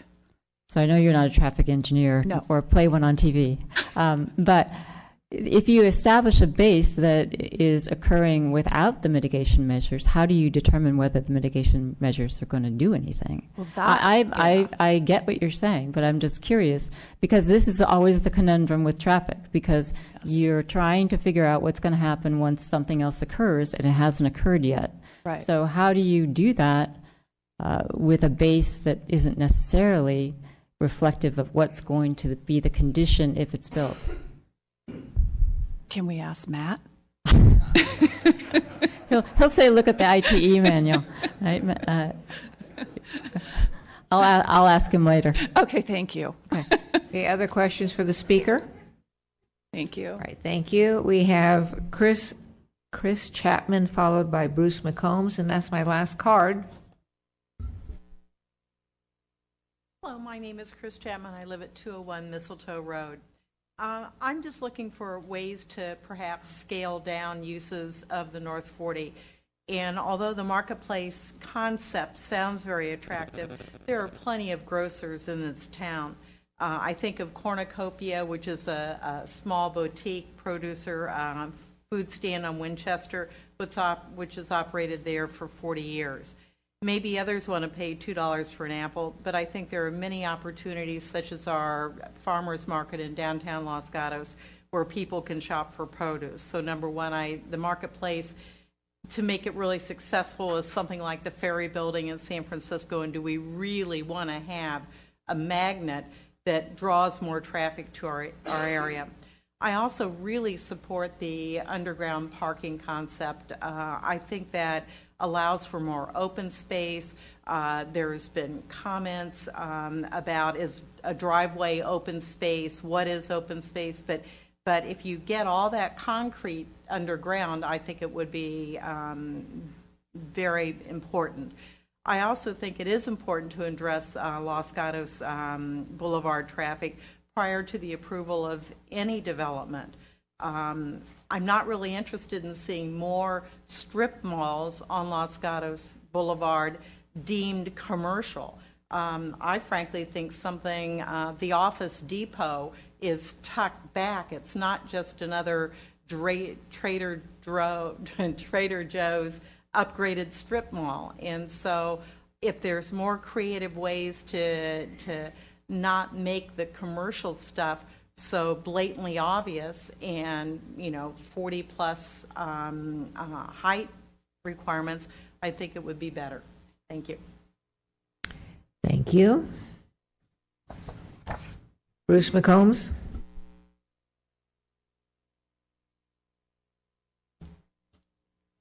Good evening, Madam Mayor, members of the Town Council. My name is Bruce McCombs. I live on Kennedy Road in Los Gatos.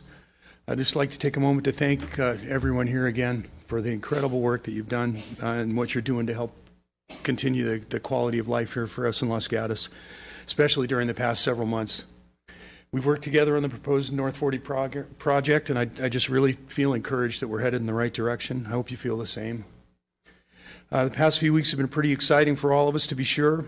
I just hope that things are getting a bit easier for you as the North 40 project is considered. It seems to many of us that, in fact, if I understood, by the way, the announcement correctly, the purpose of tonight's meeting is to consider the possibility of amending certain parts of the North 40 specific plan. It seems to many of us that this may be, in fact, our one and only opportunity to clarify and correct the few and mostly minor areas, in the current specific plan, which enabled the previous applicant to direct much of the process rather than making an attempt to follow the fairly clear-cut guidelines and especially the intent provided in the current North 40 plan. Of course, I realize how long and hard all of our council members have worked on the North 40 project to date, and I'm just asking you that you please stay the course. With just a few revisions, the specific plan and ultimately the North 40 development can be what our town leaders originally envisioned. I'm asking that each and every member of the council please vote to support any motion that might be made either this evening or in the future regarding possible amendments to the current specific plan. If the town is going to move forward with plans to amend the specific plan, it seems to me that now would be the time to do so. I say this because I firmly believe that you and the leaders of our town would be in a much better position to determine the size and scope of the North 40 development were you to have an updated specific plan in place before the next application is submitted. Otherwise, we're right back where we started, trying to find ways to make the current specific plan work to enforce the vision that the specific plan was intended to provide, when just a few fairly minor revisions to the current plan might cause future applicants to think twice before proposing a development that just isn't a good fit for our town. Having studied the current specific plan from cover to cover on several occasions during the past few months, I've learned two things. The current specific plan is a beautifully crafted document, provides a very clear vision for responsible development of the North 40. It's quite clear that whomever was responsible for creating the current specific plan has a deep love and respect for our town, as page after page makes abundantly clear. Second thing I've learned is that there may indeed be a few loopholes in the current specific plan, which the previous applicants may have attempted to use to their benefit. In short, I don't feel that overriding intent of the specific plan was being honored in several areas. Of course, that's my opinion, but given all that's transpired in the past several months, I do think that the current specific plan is in need of an immediate and fairly minor update. I'm grateful for your time, and I cannot thank you enough for the work you've done on behalf of our town. Thank you. Thank you. Questions? Seeing none. That is the last card I have.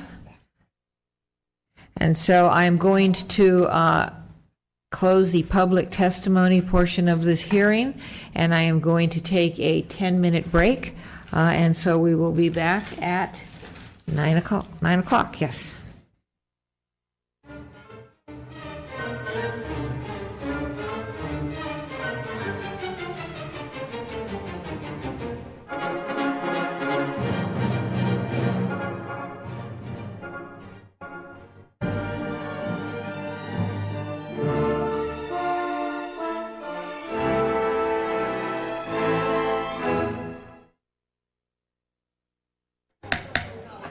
If you all take your seats, and if council members can return to the dais.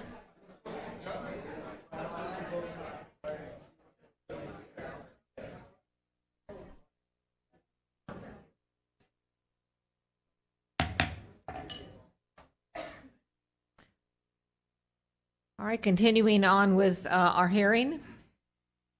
For the benefit of council, what we will be doing next, and I know that you have questions because you said it, we will begin with questions. Well, I should start with Ms. Pravetti. Do you have anything before we get to questions of staff? All right, we'll begin with questions of staff. Ms. Jensen. Procedural question, or how does the mayor want to do this? I have a whole heck of a lot of questions. Do you want me to just go through with it, or do you want it to be somehow organized, or just keep going? Let's see. I actually didn't anticipate a whole lot of questions. Two pages worth. All right, why don't you go ahead and start, and then if any council member wants to ask a question, even though Ms. Jensen is on a roll, just raise your hand. Ms. Jensen? Okay, well, I'll try to start with big picture questions and then go down to more specific. Maybe that will make some sense. And I'll also ask questions that I promised I was going to ask. So the first one is a question regarding making the specific plan more specific. And this may be for Mr. Paulson or Ms. Pravetti. And my question is, how specific do you get before it becomes essentially an application? Because what you're doing is you're writing exactly how an application should appear, and then once it appears that, and calling it a plan, and once it appears that way, have you eliminated discretion for the decision maker? How far can you go down that path? Well, I think I'll go ahead and start, and Ms. Pravetti can also add if she has anything additional. You can go very far down that path. I think the comment that you make relating to specifically by right development from the housing element side, the more specific you get, that does limit the discretion that you have when an application comes forward. So I think you can be, there's specific plans that are very specific, and there are specific plans that are even less specific than the specific plan that we have for the North 40. And so the council is free to choose what they feel comfortable with, but there are repercussions when an application comes forward and meets all of these shalls. If you, for instance, if you changed everything to shall and they met all of the technical requirements, we run into some of the similar conversations we had with the previous application as far as what's an objective requirement versus subjective. And so I believe, though, ultimately it would be extremely difficult to not have still some subjectivity in there. And even with the by right development, the town still does retain its ability to review the architecture from the architecture and site perspective. And Ms. Pravetti, if you have anything additional. Follow up on that. I think it was Mr. Teague, I think maybe it was talking about a suggestion of somehow identifying a prevailing style of architecture. So you were talking about, well, you can always retain the right to look at architecture, but if you write in what type of architecture it is, then are you done? Yes. I mean, I think now there's kind of some guidance as far as what we're looking for architecturally, but if you put in there, all of the buildings must be Mediterranean or Spanish style, then I think that's pretty clear direction, and that's the path that we would be going down. Okay, a related question.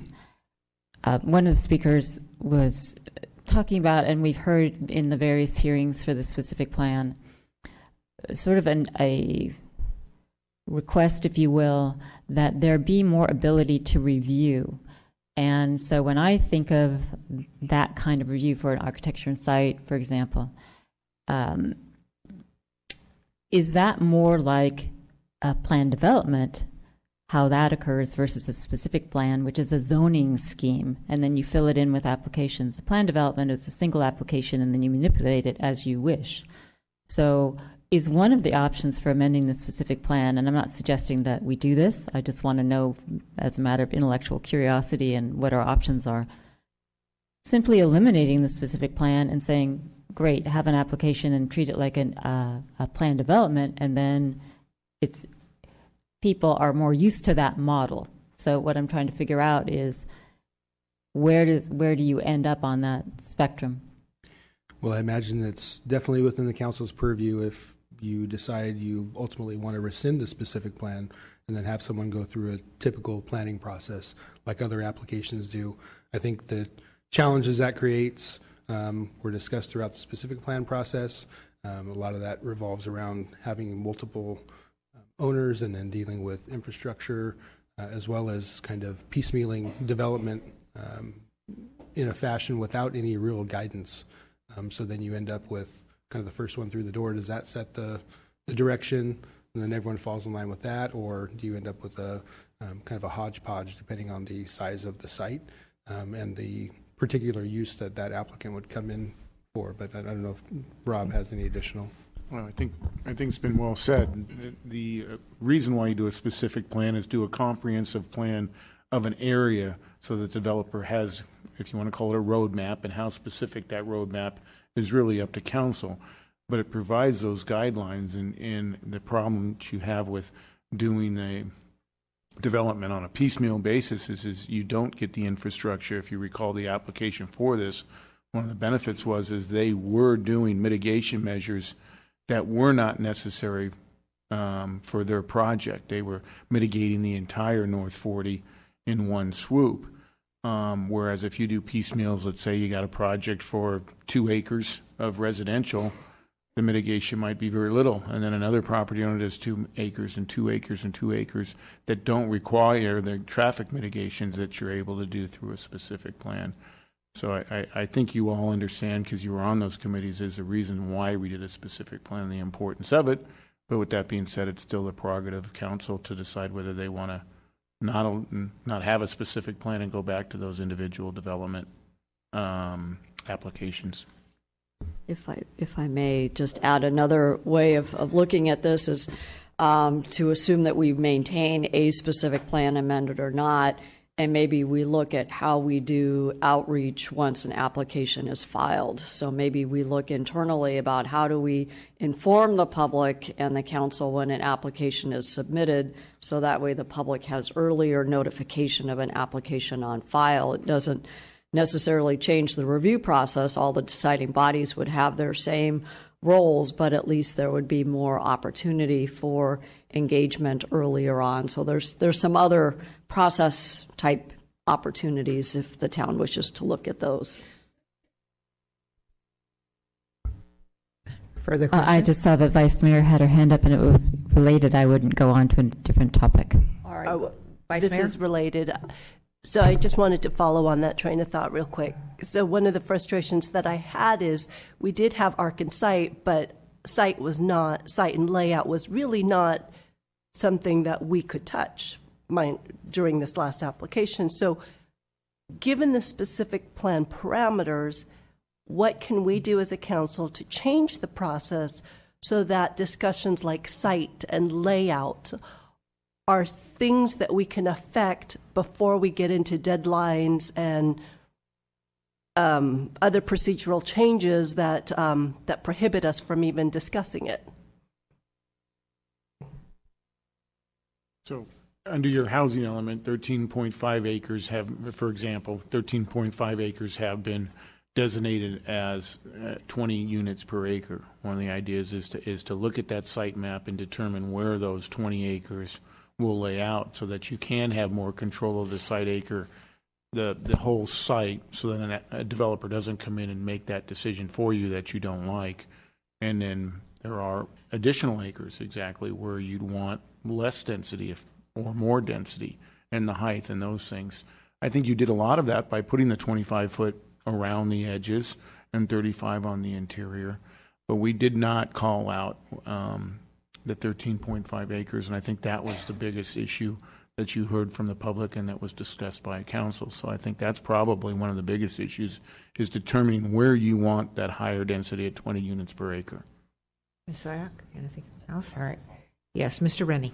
Thank you, Mayor Spector. If I could follow up on that, I actually had this kind of conversation with the town manager, but it was a little different than what Mr. Schultz just said. It's more about, I think no matter how specific we try to be, we don't know what we're going to get. And we want to have some time to say, we'd really like this moved around, or this, oriented differently, or something like that. So I know it's not easy, but, I think we should take a learning from this process. And I asked you to think about this, and you probably haven't got an answer yet, but it's really about how do we earlier on, so we don't get up to a deadline where we can't send it back to Planning Commission to do that. So maybe you don't have an answer yet, but, if you could think about that. Sure. And there's several models. The way the specific plan is written right now in the discretionary approval table in Appendix E, architecture and site review really rests with the Planning Commission. So if things work the way this is intended, these applications would not be coming to Town Council. Absent the vesting tentative map, it would not have come to Town Council. So one option might be to look at whether or not you want a process where the Town Council has an early review of an application just to provide some initial guidance, or perhaps the Conceptual Development Advisory Committee has a different role beyond just an economic study as spelled forth in the specific plan. So there are some other process options, but Appendix E right now doesn't really have much of a role for council. Let me follow up on that. If that was the way we might go, of course, we're not doing anything tonight. I guess everybody needs to understand that. We're just thinking of some ideas, but we're not making any decisions. If that was the way that the council wanted to go, and the council wanted more involvement, why couldn't the plan simply be modified to say that whatever it now says the Planning Commission does, the Planning Commission does it, but it still comes up to council? We could do that as well. You make the Planning Commission your recommending body, and then you would have the final authority. That would be a very specific amendment that we could process for you. Ms. Sayak. So just to follow on that, though, but would it get us around the deadlines? That's what I keep going back to. How do we look at something, and perhaps maybe it's CDAC, because CDAC applications come in before an official application is filed, thus the deadline does not begin, right? That's correct. So, and our typical process is that we don't bring an application to Planning Commission until it's deemed complete.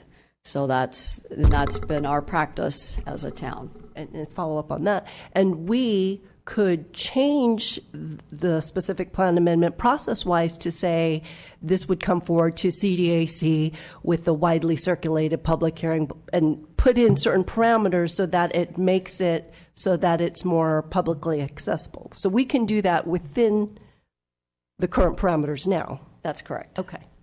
And following up on that, one of the issues that truncated our time, but was very positive to the community, was that study session that we, or whatever we call it, public session that we had. Had we eliminated that, we would have probably had a couple more months, I believe, 2 to 3 more months to consider this application. Is that correct? That's correct. All right. Let's see, Ms. Jensen. So a follow-up on that topic, then, if I could change subjects, I will do that.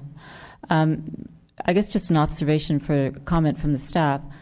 The CDAC, Conceptual Development Advisory Committee, obviously is where you come in before you have a true application to get feedback. And one of the features of it is that it is non-binding. And so when I hear it being suggested as a preliminary way to do something, I'm not sure, and perhaps staff can help me out, that that would be particularly helpful because it is not binding on the applicant. So I guess I'm looking for your feedback on that problem or non-problem, depending on how you want to look at it. Right. So I mean, you're correct, and so that's the typical process. A little bit different with the specific plan requirement that requires the CDAC to look at the economic study. That was actually done during the process, so it wasn't done prior to them submitting an application, but it was done in the process. So it doesn't get around the non-binding nature of it, and maybe that's not an adequate forum potentially for that kind of deliberation. We can talk about other options, whether that is placing language in the specific plan that there's a study session with the Planning Commission and/or Council prior to the application being deemed complete. There's things along those lines that are possible and maybe better forums for that type of review. Let me follow up on the CDAC. Being on the CDAC, I understand that this came before us on the CDAC for the economic study. I don't think the CDAC is a good forum for what we're talking about.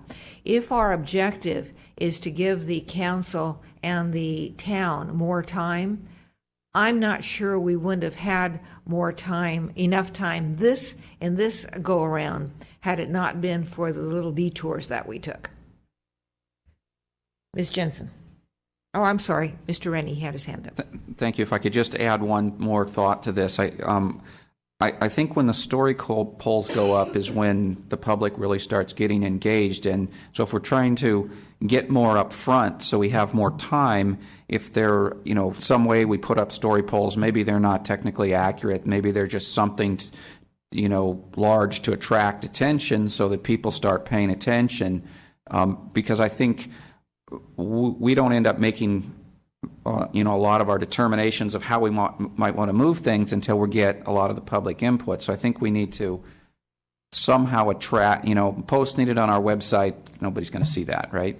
Well, not nobody, but not many, right? So that it's somehow start the public part of the process a little bit earlier too. And I think that there's a couple things there. You're right. Typically, the story polls go up before we're going to a hearing. We could have kind of the larger 4x8 signs with a rendering put up early. Potential development, so it flags that. I think the other piece is I think we're trying to utilize more of the social media aspect, and so definitely suggest if there's anyone out there who isn't subscribe to What's New. We try to send out a lot of blasts on that. On the Facebook, we're trying to send more out. On the, I believe we're sending stuff out on Twitter. So utilizing those, and then accompanying that probably with, as Ms. Prevetti mentioned before, some additional, maybe more traditional outreach earlier in the process. The planning department also has a pending planning projects page, and so we're trying to get electronic versions of plans. And so that is also another good avenue for folks to gain information. So those are some other options, but getting notice out earlier, we can definitely look at options to do that. And then clean up language on deemed complete on the story polls. If you recall, we're in a dispute over whether they were deemed complete on the March 16th date or the May 5th date. And so when the story polls went up, so I think that's language that does need to be cleaned up so we know exactly they're not deemed complete until the story polls and how many days that needs to be before. Let's say, for example, if there was a study session, that's another item that we can put in there that needs to be done so it's clear from the applicant understands instead of just referring back to state law, which then got convoluted. It's an item that we definitely need cleanup on. Ms. Jensen. One follow-up on this, and maybe there might be others, and then a different topic. Am I correct that all of the suggestions that I'm hearing have to do with generalized planning processes? So they could relate to this application, another application, a different application, so like CVS, Alberta Way, whatever it might be. And I'm wondering whether that is properly contained in a particular document for a particular application like this specific plan, or is more appropriately a look at the planning process that doesn't necessarily involve an amendment to this, except perhaps like where it goes at what time, depending upon whatever that review is. That's definitely possible. We can look at our processes and try to get some of that memorialized via, a policy or some other mechanism. And certainly from my standpoint, the story poll could happen on any project, so you're correct. That issue could prop up again. The idea of having a study session for every application throughout the town, I don't know if that's always applicable. I wasn't suggesting that. I was just wanting to understand whether or not it was more of a comprehensive review of how this worked versus an amendment to this specific plan. All right, before we go on to other questions, I understand that the questions that we're now asking of staff can segue into other issues, but ultimately, after we all complete our questions of staff, I will be looking to council for any suggestions they have specifically related to this specific plan. Ms. Jensen. Okay, my next topic is sort of two, housing and heights, because I think they're related. We heard a number of suggestions regarding limiting the heights of different buildings, and I'm assuming that for a purely commercial building, that's fine, we can do that. I'm wondering what the answer is to limiting buildings that also have housing, because can't an applicant come in for a height exception or an open space exception or a setback exception, whatever it may be, under state density bonus law, regardless of what the town sets as the height limit? That's correct. So the only building that would be permanently affected by a height limitation would be a standalone commercial or office building? Correct. Once it has residents in it, someone can ask for a density bonus under state law, and they can get an exception to that limitation. That's correct. Okay. My next question that sort of has to do, and does that have to do with open space as well, or that's just a setback in terms of a setback? I'd look to the town attorney for clarification, but I think they can request exceptions to a number of various areas, and that would be one. So if there's a specific requirement, if they show why they can't meet that requirement and make that project work, then we would have to review that request and make specific findings if we thought that it wasn't appropriate.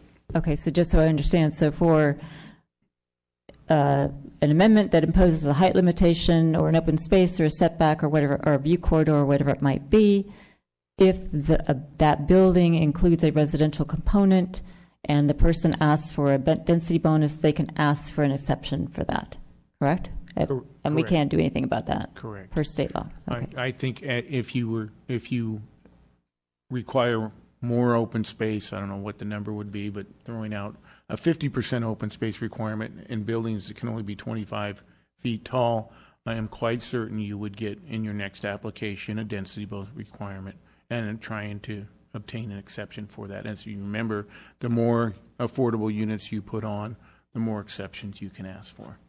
All right, let's go to Ms. Syak, please.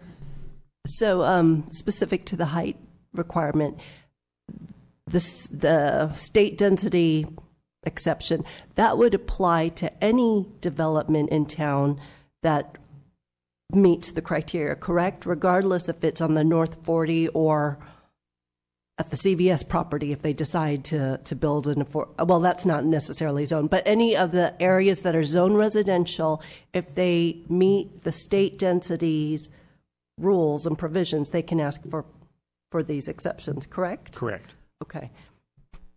Then let me follow up on that. Does the exception apply no matter what the configuration of the structure, i.e., can one ask for a height exception for a cottage cluster? The cottage cluster would normally be, I'll make something up, 20 feet high.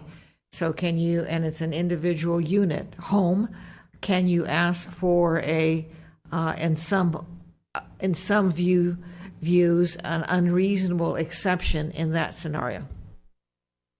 So there's a requirement of feasibility. So as long as they can show that they need that exception in order to be able to build the affordable housing units or the density that you've requested, either at the 20 units, then yes, they're allowed that. Ms. Jensen, further questions? Yes. Different topic on the open space. The town has definitions of open space in its general plan, in various other ordinances, how we define it, what counts, what doesn't count. The specific plan has to be consistent with the general plan. So can you put the cart before the horse and change the open space definitions in the specific plan, then cause the other things to be conforming? Or do the other things have to be conforming and make it open space? So can you do whatever you want in the specific plan, but then you need to change the other things, or do the other things dictate what you can do? Well, I'll go ahead and start. So I think that you can, and we have in this instance. We don't have a 30% requirement for open space in any other zone in the town. There's not that I recall, a requirement for 30% open space in the general plan. And so you can do that. I think where you would run into an issue where you'd have to modify those documents is if it was in the general plan that you had to have 20% open space and the specific plan said you only have to have 10, right? So you reduce it. Okay, so in a perfect world, when you do that and you have in your general plan an open space requirement of 20% and then your specific plan says 30, you do at the same time go back to your general plan and say it's 20 everywhere, but we've designated in the specific plan North 40 that it's 30%, and then they are consistent. That's a perfect world, but like Joel said, if you don't and you're more restrictive, then you're all right. And then as a follow-up to that, two follow-ups. We heard about the state law that the town couldn't, because it identified that it had a certain number of parklands and open spaces, that we could not enact the state law that required a developer to give us more open space for public use for parks. That's the Quimby Act. So given that, can the town then ask for more and say, I want playgrounds or whatever it is that we've had the suggestions for, or a community pool that ends up being a public use for public recreation, on a private property, given that we've identified that we have enough?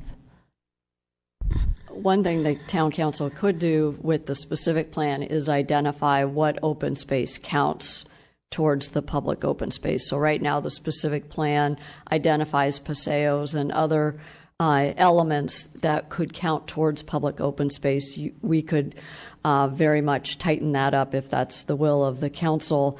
In terms of things like community pools, that would be something where if a developer is offering that, we could then work with them to see how we could handle it from an operational standpoint, but there would not be a nexus, so to speak, where we could require it up front. And if the town wanted to do that, presumably it would buy the property and build a pool. Okay. Yes. Same with a wildlife conservancy. True, yes. If there's a significant amount that needs to be set aside for wildlife corridors, we don't have an EIR that supports the need for that from a biological resource standpoint. Okay. We have a question from Ms. Sayak. So to follow up on that, putting a public easement requirement on private property, could we do that? We could, okay. And just for the council, how I anticipate us moving forward is, for example, the vice mayor at some point could verbalize ideas that she has for tweaking the specific plan, and you might have that idea, but that idea would then go through the general plan, the planning commission, and the council. It might survive, it might not. Ms. Jensen. Okay, I'm trying to lump these into categories. Another suggestion that we had from a couple of people was that we needed to write something into the specific plan that was going to designate a particular number of affordable housing categories across the specific plan area, i.e. I want 10 very low, I want 20 low, I want whatever it is. And I know from working on the Housing Element Advisory Board that the state was not happy with that kind of designation on our affordable housing overlay zones, because we had a designation of a certain percentage of that zone had to be at a certain income level, and the state came back and they said, no, you can't do that because that's unduly restrictive of someone being able to come in and do that. So what I was hoping that the staff could explain to us is, am I right that that's a problem in trying to designate it into particular income categories? If it's not a problem, can we actually dictate that to a developer? Thou shalt build 10, very low, whatever that might be. And if we're able to do that kind of designation, what does that do to our certified housing element? Well, I think it becomes, as you mentioned, the state perceives that as an additional barrier to development. You're basically setting the parameters so strictly that you limit the opportunities for development of the site. So it becomes a barrier to development. So that would probably not be something that the state would deem to be acceptable. The housing element at that point, depending on what that looked like, may necessitate amendment, so we'd have to look at that. I think the revision or the potential amendment that the council could consider would be, there's been a lot of talk about spreading the units across. So whether you set a minimum or a maximum number of acres, let's say, in each district, I think that's something that we can probably work with, and that probably does not trigger housing element modification, but I'd look to the attorney to confirm or deny that. I think the quick answer is no, we cannot do that. For a developer to come in, they're not required to do, if we're talking deed restricted affordable housing units, they're not required to do that. Under this or any other, they can develop it at the density that they want. In this case, it could be 270 units is what's picked.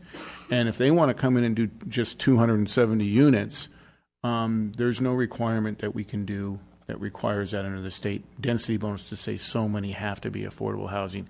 Under a B&B program, we can require that, but not under the state density program. So we need to look at, and then, as Joel said, if you start to get into those categories is where the state says, are you trying to make it so difficult that no housing can be done there? So that's, and then we get into the fact that when we just talk affordable housing, where it gets mixed up is by state, when it's 20 units per acre, they determine that is affordable housing, even though we might not consider it affordable housing because it, as we heard testimony, it was going to cost over $1 million per unit.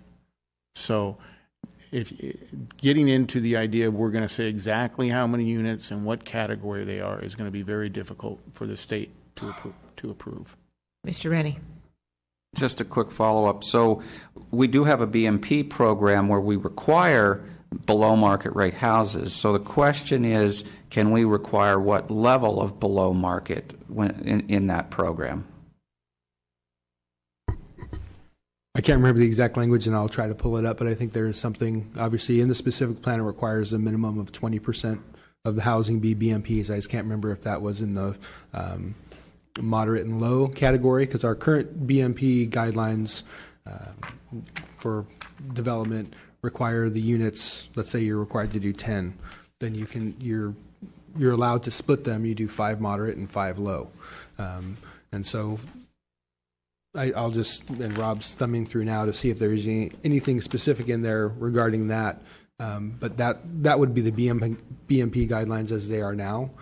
So above and beyond that, I guess you could request it, but then you get into that slippery slope of where does that start leaning towards an additional barrier.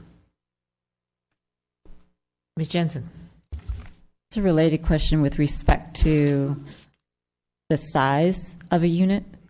This did not come up in the Housing Element Advisory Board, so I don't know whether it affects anything or not. But once you restrict a size of a unit,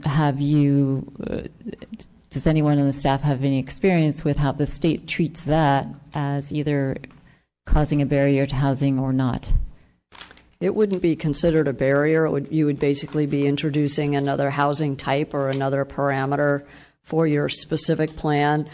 I do want to say, though, that micro units aren't always affordable or more affordable. I think, the example in San Francisco where there's so much pent-up housing demand that builders are happy to build micro units. and create a lot of housing, but then they're still being sold or rented at market rates. So we could certainly try and reduce the size of the units to perhaps meet other objectives, but you may not achieve the affordability that you might think. But you might increase your chances from a 2,500 square foot unit. Yes. Ms. Jensen. Just a couple more. One of the suggestions was mandatory underground parking, and one of the parameters, in addition to hopefully not changing our certified housing element, was not requiring a new EIR.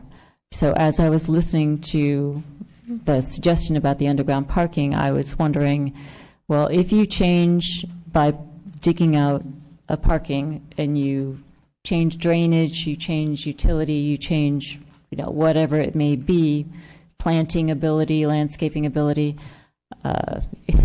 dig up Indian burial. Have you created the potential for an EIR modification when you do that? There are currently mitigation measures in relation to cultural resources. The one that pops in my head is I can't recall whether they're going to be bringing dirt on. So there's the potential for creating additional off-haul, which could create additional trips from a hauling perspective. But there are specific mitigation measures, and so we'd have to run those models to see if we're still within those thresholds. And so that is potential, but we would have to look closer at that. And I think, that's where you have to look at your goals you're trying to obtain. The minute you do underground, that makes the cost of each unit goes up. And when you don't have affordable deed restrictions on each, then the developer obviously has to factor that into the development costs. So you are increasing costs anytime you dig basements or whatever, and in this case, garages underneath. So that's going to be a factor towards your affordability.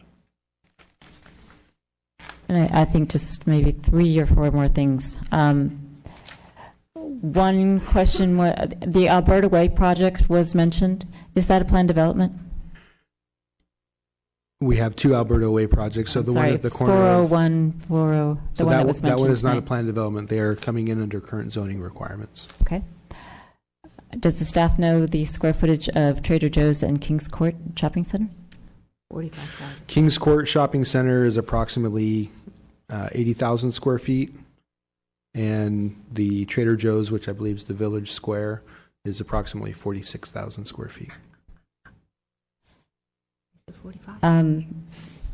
Just 2 more.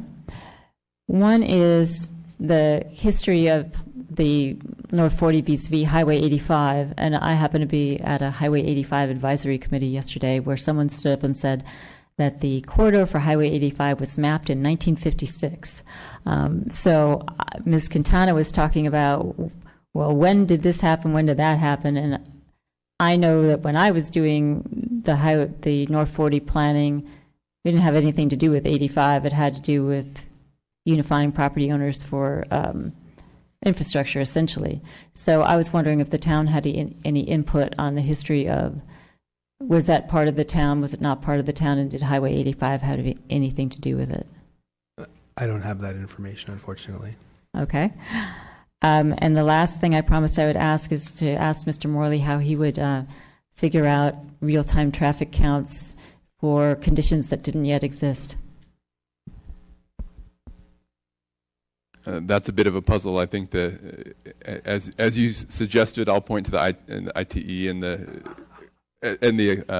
the standards that are set forth in both by regional transportation organizations and the town general plan, and how to measure traffic. I'd also point out that from the town's perspective, having a baseline that's set earlier is probably an advantage because it causes the developer to mitigate for impacts that are occurring between the time the baseline is set and the actual development. One more follow-up on that for the traffic and potential EIR studies. If the council were to, one of these suggestions is to spread housing out, change where commercial is, etc. I know from having studied this that, for example, a mixed-use development potentially has a different kind of traffic count than another kind of development. I know that medical office is a very, very high traffic count. I know that office is a pretty high traffic count.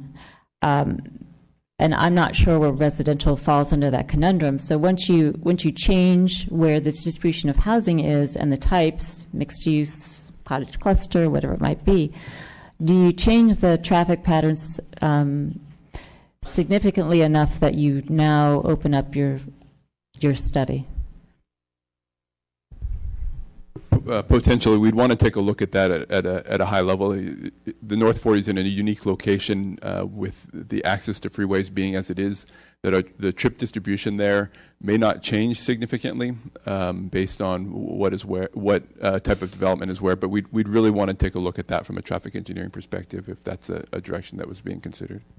And I just offer, when the EIR was completed, it actually looked at 364 residential units and 580,000 square feet of commercial. So we do have some cushion in there.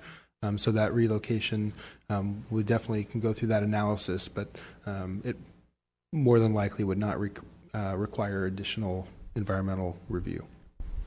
Okay, thank you. I think that's it. Thank you. Mr. Rennie. Thank you, Mayor Spector. If I could continue on the traffic idea, there was one speaker that suggested traffic improvements, which I think most of were actually in the proposal. The proposal includes a second lane onto the highway. They mentioned that. Saving land along Los Gatos Boulevard to eventually put in a third lane on that side of it. I think there's also a third left turn lane from Los Gatos Boulevard to Lark and a third left turn lane from Lark to Los Gatos Boulevard. I understand those are all part of the current proposal. Are those tied to this proposal, or are they tied to any future proposal also? Will we get that no matter what comes in the future instead? They're required within because of the CEQA work done through the traffic impact analysis, and would be a required mitigation. Where they occurred and depends on the size of the project and the project that's put forward. The project that came forward initially in the North 40 included those improvements with a future fair share contribution by the next projects that come along. And everything I mentioned was correct, right? Correct. Yeah. And that's kind of goes along with what I was saying earlier, that the benefit of a specific plan, because you have an EIR attached to that, you can get that done by this developer. But if you did not have a specific plan, then the development would come in as a development, and that project alone would have to do its own new CEQA, and you may not get all of those lanes, like I said, if it was just for a 3 or 4 acre parcel that was being developed. Clearly wouldn't require 3 lanes and all of those other improvements. But we might get money instead, which gets accumulated with others, and eventually get those improvements. Yes, true. Other questions of staff? Ms. Jensen. Just wanted to follow up on that so I make sure I understand. I know that the CEQA and the EIR had mitigation measures for traffic improvements that needed to take place for a certain amount of stuff that was studied. The current denied application proposed various things. I take it that because it's denied, those things no longer need be constructed by certainly this developer or this application. So if I came in and I owned, let's say, property, by Burton Road or something, I wouldn't have to construct all of the things that were proposed on this development, correct? I could just do my portion. Correct. Okay. Mr. Rennie. Thank you, Mayor Spector. So I had a question related to another comment a speaker had. They suggested a 300-foot planting strip of trees along 17, and I'm not very good, actually not good at all, on how do I figure out how many acres that is taking up. Mr. Spilsbury left, so I can't ask him. Wondering if you have any idea how many acres 300 feet along the 17 would take up. If you give me a couple seconds, I'll run a rough calculation. Okay, thank you. Other questions? From my left side, Ms. Sayak. So I'll start off with two easy ones first, and then the third, more general one. Has there been any other applications that have been submitted, specifically this discussion of the hotel? No applications for the North 40 have been submitted. Has anyone given any inclination of submitting anything anytime soon? Staff has had a number of conversations with individuals because there are some parcels up near the Burton intersection that are currently being marketed. And so we have a lot of discussions on potential applications, and generally, depending on the application, we suggest that they go through the CDAC. So that really would be probably the first step that someone would go through if an application was serious and someone had the property under contract. Okay. The next question with regards to process, there was a question about why, in the staff report, why the sequence of meetings and why those couldn't be fast-tracked. Could you just talk about, I know there's certain noticing requirements with each meeting, but can you talk about really realistically, is that the earliest? What are some of the other things on staff's workload that basically trumps this? I know we have several things that have been waiting. Staff does have a resource challenge. Frankly, I even think this is aggressive to assume we're going to get through amendments through GPC, PC, and TC in one meeting. May or may not be realistic. But I think given the length of time that we spent on the specific plan, this approximately, would that be 3-month process is pretty quick.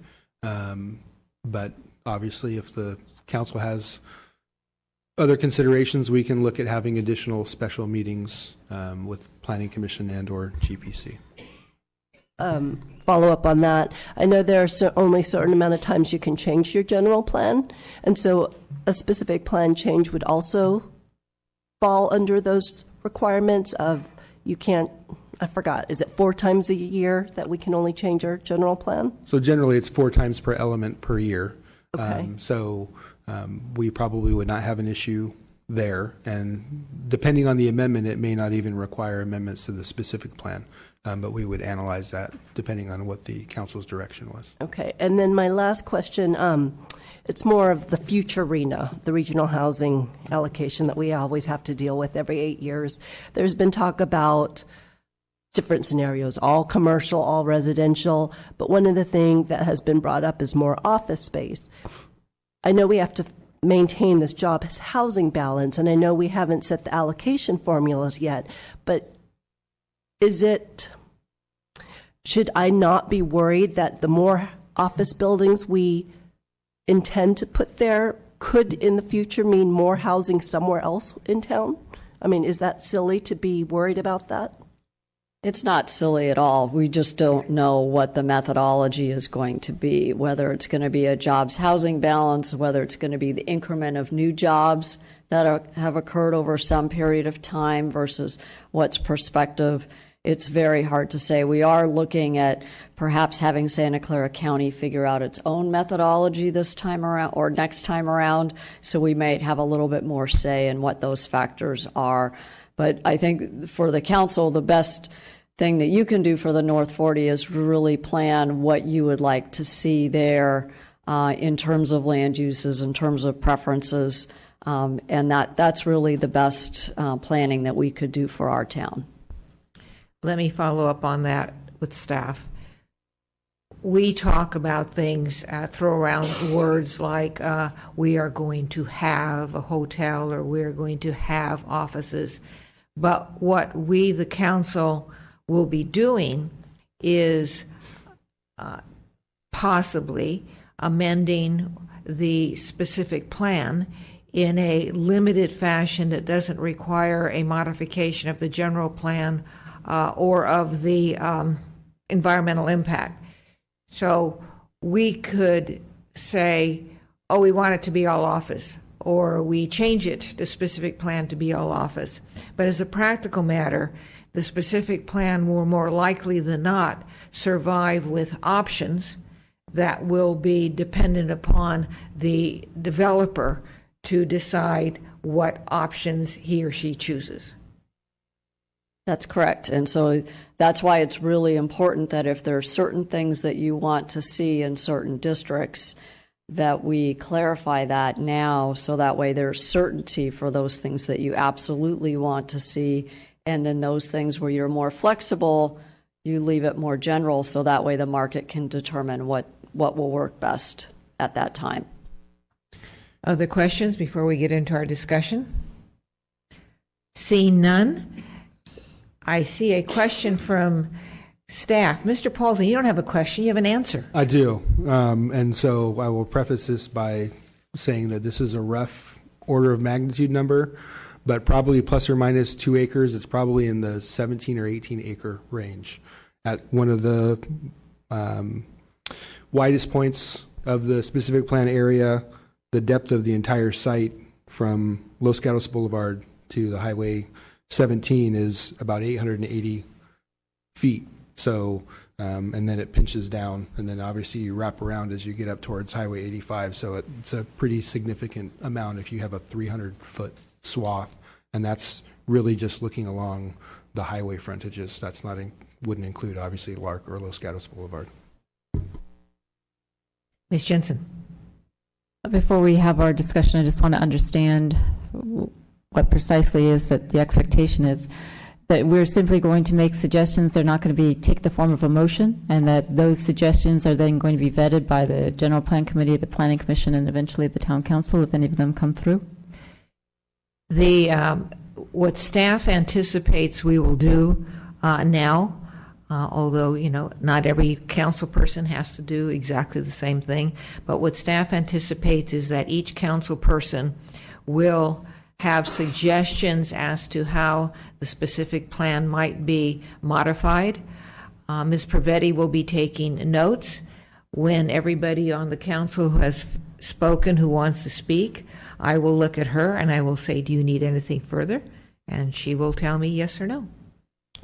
And I think that's an excellent process, but at the end of that, I think there is one motion we'd like to have, and that's at least the motion saying that you agree to allow the process to go forward with potential amendments through the General Plan Committee and the Planning Commission and come back to you. You're not saying these amendments are going to occur, and you could still say at the end, I want no amendments, but I think we still need on the record that the council, or at least the council majority, wanted us to go through this process with the committee. The General Plan Committee, the Planning Commission, and back to council. All right, will you just remind us? I think I'll remember. Now it's back to us. Mr. Leonardis. One last question. What is the current status of the Grosvenor, the Eden Housing, the Summerhill Homes folks? I don't see them any presence at this meeting this evening. Are they still interested in this process? I was going to make a joke, but I won't. The final decision was made September 6th, so they do have under state law, they have 90 days in which they can file litigation. They have requested to look at certain files, that are open to anyone, public records, but that's from my standpoint all I have heard from the parties. And did you say they have till December 6th to file suit? 90 days, whatever, there might be the 31 days in October or so, but it's 90 days from your decision on September 6th. Okay, good. Ms. Sayak. Oh, excuse me, just so I understand the process. So whatever we can throw out ideas, this thing goes to the General Plan Committee. They hold a public hearing. They hear testimony. Are we envisioning that they come to some consensus on what a revised amendments would look like to the specific plan that they then send to the Planning Commission, or are they also throwing ideas? I'm going to jump in then, because sometimes the word consensus, I am assuming the General Plan Committee will be making motions, and the Planning Commission will be making motions. We will definitely be looking for motions. Sometimes those will fall to consensus or majority, if you don't want to use consensus, but the majority. And so they will, I anticipate they will take into consideration all of your suggestions. They may come up with their own suggestions as well, both at the GPC and the Planning Commission, and then all of that would get rolled forward to the council for final determination. And so, may I have a follow-up? So what will come back to council, a redlined version of a specific plan? Yes. Okay. Redlined by the determinations made by ultimately by the Planning Commission before it gets to us. Correct. Ms. Jensen. It's another process question, I guess. Often with other times when the council has looked at modifications of various things, there's been a discussion around, well, should the council tell those advisory bodies what to do, i.e., well, the council says alcohol policy should be like blah-de-blah, and then the controversy is, well, should we be telling them that, or should they be figuring it out? So this is kind of a different thing where we're telling them that. Do they have the option to say, nope, we don't like it, and we think it's just fine the way it is? I know the answer from staff's point of view, but I will defer to Ms. Pravetti. Yeah, thank you. We've been careful in the staff reports coming up to this evening to say, really, this evening we are identifying potential amendments. So you're not yet making a recommendation or directing a particular answer. You have advisory bodies to assist you with your final decision making after they've considered all of the material, and they may winnow it down a little bit or maybe add to it. I didn't really anticipate that part, but I guess conceptually they could do that. But ultimately they will be making recommendations, and you are the final deciding body under state law for amendments to the specific plan. Ms. Jensen? Just a final follow-up. So I'm assuming that the members of the public who've made suggestions tonight and they don't hear those become part of the identified amendment can go to those other meetings and say, why don't you consider this suggestion that I had? And so there could be a universe of things. They could take the council's suggestions, they could take additional suggestions from members of the public, and they could recommend those, they could recommend the council, or they could recommend nothing. That's correct. Right? Okay. Seeing no arms up for questions, I will go back now to the council for your input, if any, on the specific plan. Mr. Rennie. I'll go ahead and make my first suggestion. When I was thinking about these, my understanding was we were not trying to do any major rewrite, and that we were supposed to tie them back to our reasons for denial. So my list is a little bit limited by where I thought the parameters was. But so the first thing I would suggest is in the Lark perimeter area, we set a maximum density of 8 units per acre, and possibly the perimeter district should be made a little bit larger. We should remove the requirement for cottage clusters so that it makes it easier for these 8 units per acre to go there. We should increase the total units on the North 40, because currently all the 270 units have to be built at 20 units per acre. So we have to increase by the number that could fit in this 8 units per acre in that perimeter. So that would be my first suggestion. And let me respond to the extent that you do not, the reasons for denial is not the only input that you can give. Does staff want to weigh in on that? Yeah, that's correct. We're open to all suggestions. And let me just, so I forgot to tie in what I was targeting was this idea of we want less intensity at Lark and increasing intensity as we go across. So that's why I'm suggesting limiting the density and adding more houses to allow us to limit the density starting at Lark. Again, that was one of our reasons for denial, and that's why I came up with that one. Ms. Jensen. I'm sorry for beating a dead horse, but I just want to make sure that I understand what we're doing here. When the council people raise their hands and they say, I have the following suggestions for amendments, and there's not going to be a motion, I take it that there is further opportunity to support, argue against, be neutral, but that right now what we're doing is we're stating something and we're not having a debate on it because we're not having a motion. Am I right about that? Yes and no. I mean, you can say whatever you want. To what end? You know, What end? because if we're just saying my suggestion is X, Y, Z, and we're not going to have a motion or vote on it, then I'm wondering what the value is in arguing the point. We're making suggestions, and staff is taking note of them.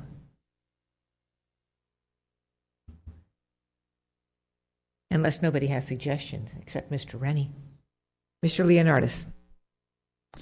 Thank you, Mayor Spector. I was just going through a list of things that I heard primarily from the public and the many pieces of correspondence that we've received on this. And some of you may have heard some of these things before. 1, underground parking explored. 2, more open space. 3, housing units spread across all 3 zones. 4, CUPs for the commercial or the business district. 5, widen Los Gatos Boulevard. 6 would be shalls instead of shoulds. I think I got that right. 7 would be smaller, more affordable units. And that's all I have so far. All right, well, let me follow up on Mr. Leonardis. He's more succinct than I might be. First of all, I think that I know there were some people who hoped that the North 40 consideration would take a bigger break than we've had, but I appreciate all the information that we received over the last 2 months. May have been difficult sometime, but I think what we're doing now is not only going to be helpful to the town, but to any future applicants, the property owners, the staff. So thank everybody. What I am going to suggest or put out there, it overlaps a lot what Mr. Leonardis said, maybe a little more detail. In residential, smaller units, maybe 900 to 1,500 square feet. No CUPs for cottage clusters. Apply the town's BMP ordinance. Spread the units throughout the North 40. On residential, the last input I have is really a question, and it's not a question now. It'll be a question as it goes down the road. Is it possible for the town to allow a developer to have a density bonus if the developer requests it, but not necessarily have those 13 and a half acres in a certain location, i.e.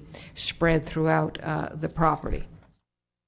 With regard to commercial, have the CUP requirements be the same as downtown.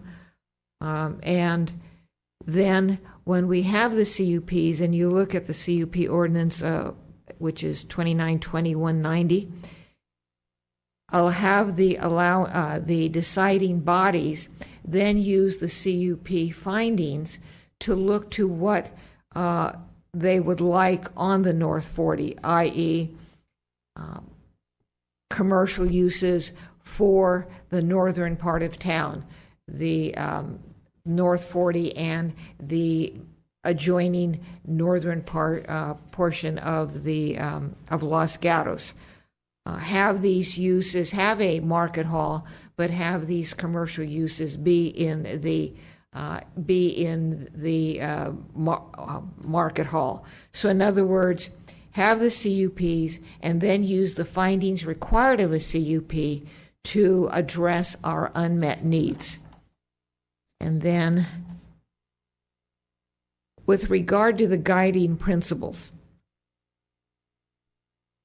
confirm that the guiding principles have wording in the specific plan that has mandates First of all, that it's in the specific plan and that it's mandatory language rather than permissive language.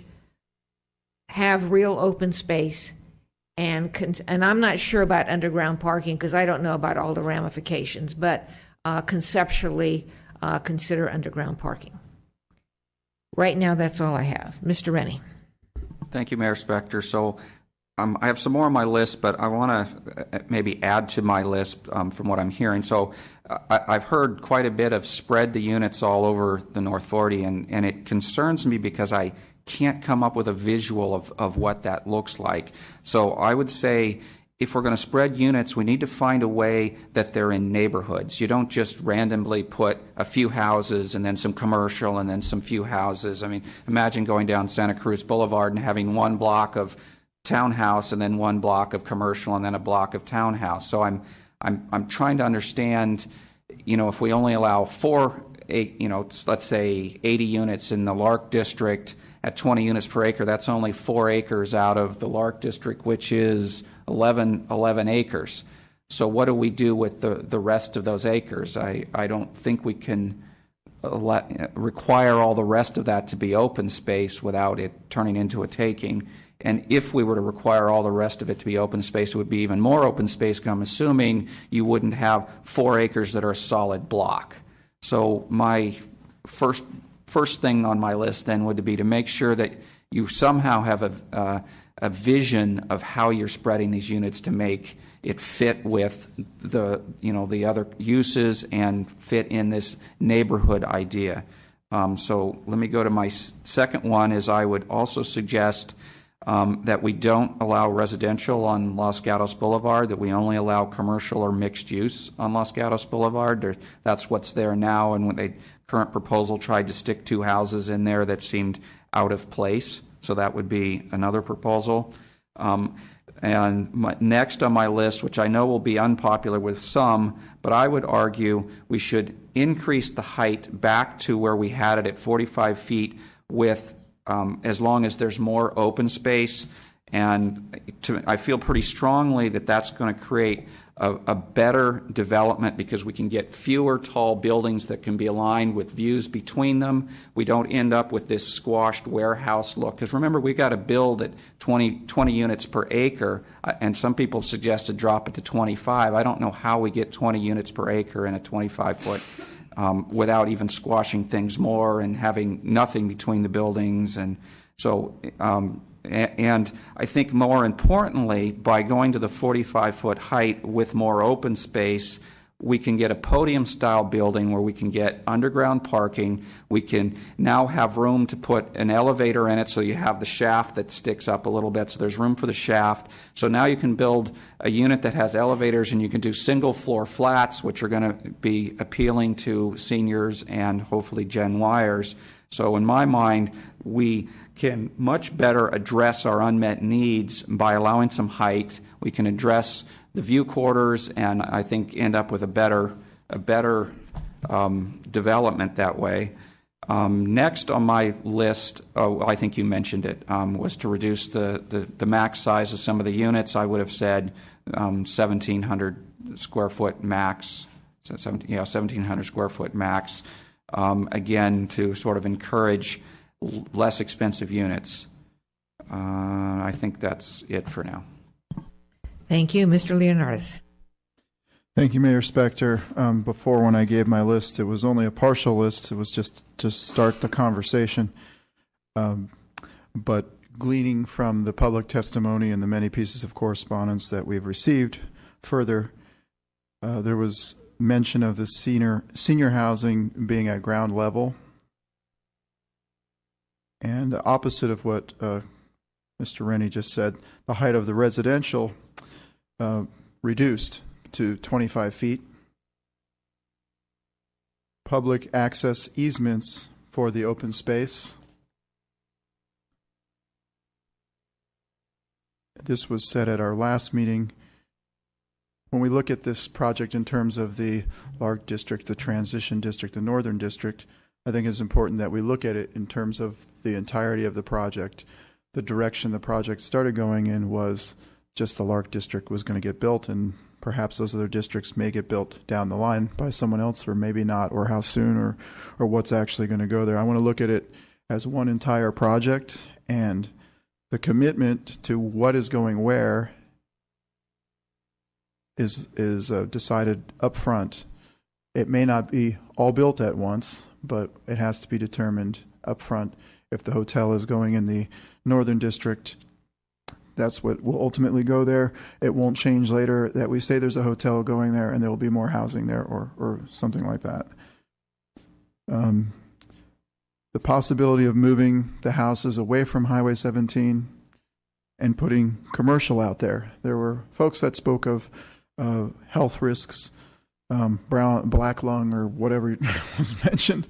If we have an opportunity to look at this thing again, maybe we should look at putting the commercial out there, or putting office out there, or something possibly. Exploring commercial in the Lark district. That was mentioned by Mr. Spilsbury. I think that's a good idea, because I think commercial could be accessed easily off of Lark Avenue by turning right into that project from Los Gatos Boulevard. And somebody, more than one speaker, mentioned preservation of existing live oak trees. I think that's important as well. I don't know about planting more live oaks. Perhaps that can be explored, but preservation of whatever is existing out there. Thank you. Mr. Rennie. Thank you, Mayor Spector. I want to add one more to my list. I think you mentioned CUPs. I'd like to suggest an alternate to CUPs. My concern with CUPs is they just add a lot of red tape. They add work to staff, because they've got to take it through Planning Commission, adds work to Planning Commission. Since we're sending this to be thought about, I'd like to have it thought about that we put maximums instead of CUPs. If we're worried about there becoming a restaurant row, let's say no more than 50,000 square feet of restaurant total on the whole thing. And I would even be willing to consider that in our downtown. If you want to remove CUPs for restaurants, we set a maximum. That way it's only needs to be reviewed by staff, and we don't have to burden the whole system with it, and it costs more for the developer, landlords, or so forth to get it through the whole process. So I'd like the thought of using maximums rather than a review every time. Right, now we have Mr. Leonardis. Thank you, Mayor Spector. One other point that was brought up, and that is a potential reduction in the amount of commercial space. It was mentioned that 400 and something thousand square feet is about double the size of our downtown. It's about the size of Santana Row. And there are many folks in the public who believe that brings too much intensity, as well as the traffic that comes with it, as well as the pressure on our downtown to survive.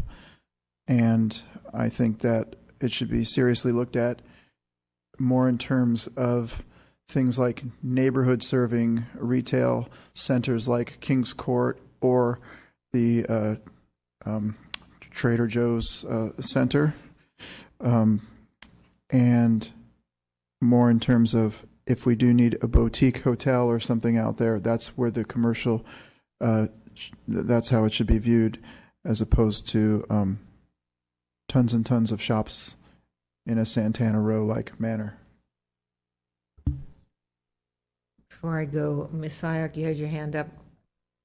The only thing I wanted to add was just process-wise, with everything, I'm probably reiterating this, but with each series of meetings, that we have an extensive mailing list now, that we make sure everyone is involved. And similar to with the earlier meetings, we invited all 4 school districts, since we're talking about CUPs and different business-related items, that we ensure the chamber's invited.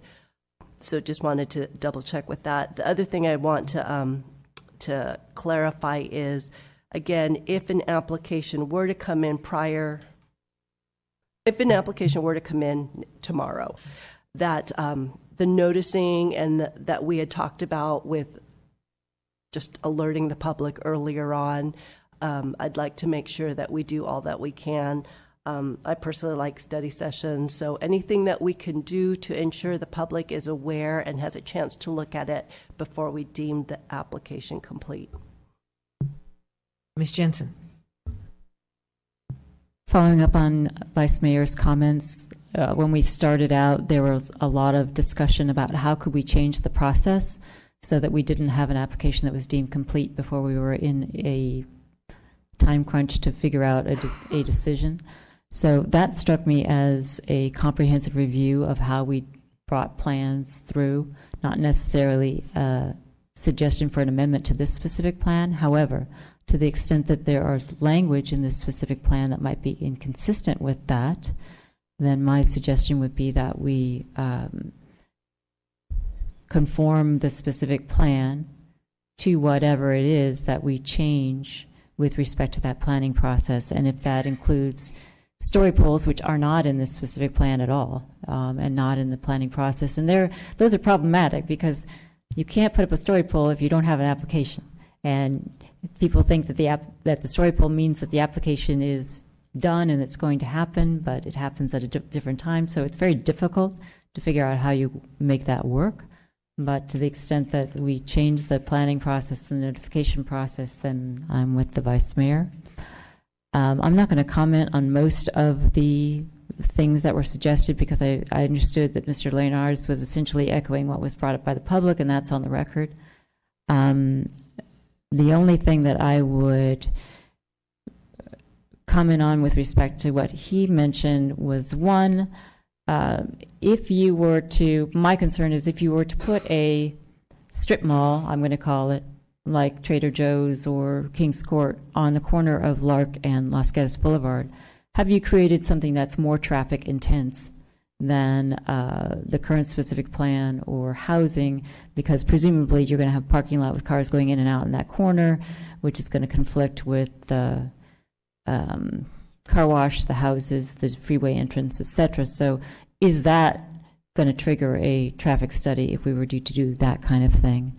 The second thing that I wanted to comment on that he mentioned was widening Las Gatos Boulevard. That doesn't seem to me to be part of this specific plan, and I don't know how we could require it because it wasn't required as a mitigation measure, and it would obviously take a capital investment by the town to do eminent domain for all those properties and have to buy them, and I don't know that we have even begin to have that kind of money. And the last thing that I would comment on is I've been very vocal about this, so I'll just stick to my guns. I don't think that CUPs for commercial on the North 40 is the way to go, and I voted that way earlier. I think that easing restrictions on the downtown makes more sense, particularly in an environment where the retail and restaurant is changing so rapidly and you don't have to show up for basically anything except to eat. So the retail environment is, I can buy anything sitting at my desk at my computer, so why would I go somewhere and buy it? And what I think we should be doing is allowing the downtown to be innovative and respond to the market. And it may be that a big space works today, but a small space works tomorrow. So limiting square footages to me doesn't necessarily allow for that kind of flexibility and innovation. So I don't think the CUP is the way to go. So I would go on the record as saying that I'm opposed to that amendment. Mr. Rennie. Thank you, Mayor Spector. I want to make sure that we remember the intent, at least the intent that I captured from the current specific plan for protecting downtown, was to try to have neighborhood serving commercial. So that's one kind of commercial. And then the second part was we were trying to drive for capturing that sort of general merchandising leakage that goes out of the town, so nobody's going to come downtown for those. People have fantasized about REI moving over or something like that. So those were what we originally were trying to protect downtown with, was focusing on those two types. Well, and then, we keep forgetting that, office is in it also. But maybe the thoughts at General Plan and Planning Commission, they can think more about how do we make the stuff that's near residential be truly neighborhood serving and not, shoe stores and handbag stores that draw people away from downtown, and then how do we get the other portion of it to be general merchandising without creating a food court and a bunch of small stores with dress shops and so forth. I think that's what's really the first specific plan was trying to get at, but maybe there isn't strong enough ways to support it in there. Maybe they can come up with something. Let me just comment on some of the things that have been said, mainly by Mr. Leonardis and Mr. Rennie. I agree that however we ultimately do it, whether it's through 2920-190 or whatever, that we try and address the commercial needs that have been previously identified, general merchandise, building materials, and resident-serving businesses defined as the north part of Los Gatos and the North 40. I would definitely consider reducing the total amount of commercial square footage within the paradigm of addressing our unmet needs. That was something that Mr. Leonardis mentioned. This one, I feel I'm going both ways. When Mr. Rennie said a 45-foot building, he would consider, I thought, oh no. But then when he talked about having, flats with elevators that would accommodate seniors, then I thought, well, maybe it's not so bad. So I'm conflicted on that one. But then when Mr. Leonardis mentioned reducing it to 25 feet, that seemed like a good idea also, again, to make it more accessible, smaller and more accessible. So I'm balancing both of those, I don't know. And then I think it was Mr. Rennie mentioned, rather than CUPs, do the maximum square footage. That is something that the North 40 Advisory Committee explored for several years, and actually has it somewhere in the North 40 specific plan, probably in some appendix, but it never made it to the front pages. Mr. Leonardis. Thank you, Mayor Spector. A couple more things. One is there was mention of a community pool, and I understand the Quimby Act and those kinds of things, but I always thought bringing the public into the North 40 is a good idea. Every great neighborhood in Los Gatos has a great park, whether it's Blossom Hill Park or Oak Meadow Park or you name it, El Gato Park. They're all neighborhood type parks, and I don't know why the town would not consider trying to acquire some land, if we have to pay for it, to put in a park that is open to the public, or, as one of the speakers mentioned, a community pool. Morgan Hill has a beautiful community pool, and it gets well used as part of their community center, and Los Gatos, I think, is lacking that kind of an amenity. And then the other thing I want to mention about the CUP process, there's a talk of lightening up CUPs downtown, and that may be in the future, but one of the speakers said we have to live in the present. I just want to see a level playing field. I don't want to see one area of town have a competitive advantage over the other area of town in that regard. We also have to take into consideration our residents, our downtown residents, and what their needs are. There's a lot of folks who live around the downtown, and there will be folks who live around the businesses in the North 40 as well. And we have to protect their quiet enjoyment. We just can't have businesses running and partying until 4 a.m. It might sound like a great idea. We don't think of those unintended consequences when we're doing these things. I do appreciate the fact that if a number of businesses were to come in all at once, there would be a backlog of folks lining up, trying to have their CUP hearings and all those kinds of things. But I think we have to come up with a process to handle something like that later on. I think the most important thing is that we protect the residents, their quiet enjoyment, and make it a level playing field for now. If we decide later, or if a future council decides later, to loosen up CUP regulations, to change with the times or whatever downtown, then that can also take effect in the North 40. But to give one a competitive advantage over the other, I don't think is something that should be considered at this point in time. I think go in with the CUP requirements. I don't see any hands. Then I'm going to go to staff. I guess the question would be, do you need anything else from us? Do you have any questions of us? I think there's a lot of ideas, and thank you to the public as well, since those are clearly reflected in all these ideas. There's still going to be a lot of room for, I would say, discretion. So staff would do our very best to try and translate this guidance. Things like what Councilmember Rennie suggested in terms of increasing the total number of housing units beyond the 270 in order to achieve our affordable requirement.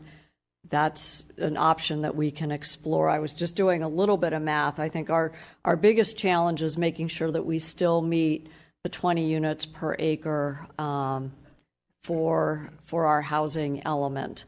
And how we achieve that while spreading units across is going to be a little bit of a mathematical exercise, but we'll try it using the different housing types, and we might find that having a little bit of height latitude will help us get there in terms of using some of the product types.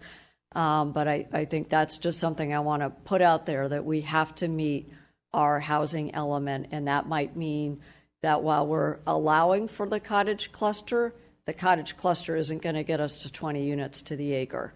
So if we want the cottage cluster, then we are going to have to add more housing units. So there are going to be some trade-offs that will have to be explored through this process. And quite frankly, the more choices and options that the General Plan Committee and Planning Commission have, the longer this process will likely take, just given the thoughtfulness that I know our groups will want to have making these considerations. So if there are any more specific guidance that you want to give us that is quantitative or numeric, it would be appreciated, because that will help frame this a little tighter for those groups. Let me follow up on that, Ms. Pravetti. It seems to me that the quantitative would come by virtue of the number of council members who mentioned a certain item. I mean, for example, I heard several council members talk about spreading the housing throughout the units, throughout the acreage. Now, I hear you saying, well, that could be difficult under state law. But couldn't the direction input that you give to the General Plan Committee come by virtue of the number of council members that mentioned an item? I mean, maybe there is one person who mentioned, I don't know who I'm going to pick on, swimming pools, but there were 4 who mentioned spreading the units throughout the 40 acres. Wouldn't that help give prioritization and direction through the general plan and then the Planning Commission? I think it helps, but again, I think ultimately we're going to be down to motions, and we're going to expect the General Plan Committee to make a motion and Planning Commission to make a motion. So in this process tonight, we've chosen not to do that. And so we're hearing the direction, but it's ultimately we are going to need to get to specifics, because we will need to translate all of this into red line language that hopefully then any developer would pick up and know precisely what we're hoping to achieve. So I just put that out there because the 20 units to the acre is one of our bigger constraints. And so we may need to look at what those trade-offs are. And it won't necessarily mean the open space is a separate issue, so we're going to have to define open space. I think we heard loud and clear there's an interest in making sure that it is more defined so we can get there in that respect. But we have a lot of levers, so to speak, that we're going to be playing with. We're hearing reduce potentially the commercial. Well, if we're reducing commercial and limiting the amount of housing and want open space, then, you know, we just have to make sure we're still a balanced plan. Let me follow up on that. Why would that necessarily be difficult? Let's assume that the council said reduce commercial and spread the housing throughout, and something else that you mentioned.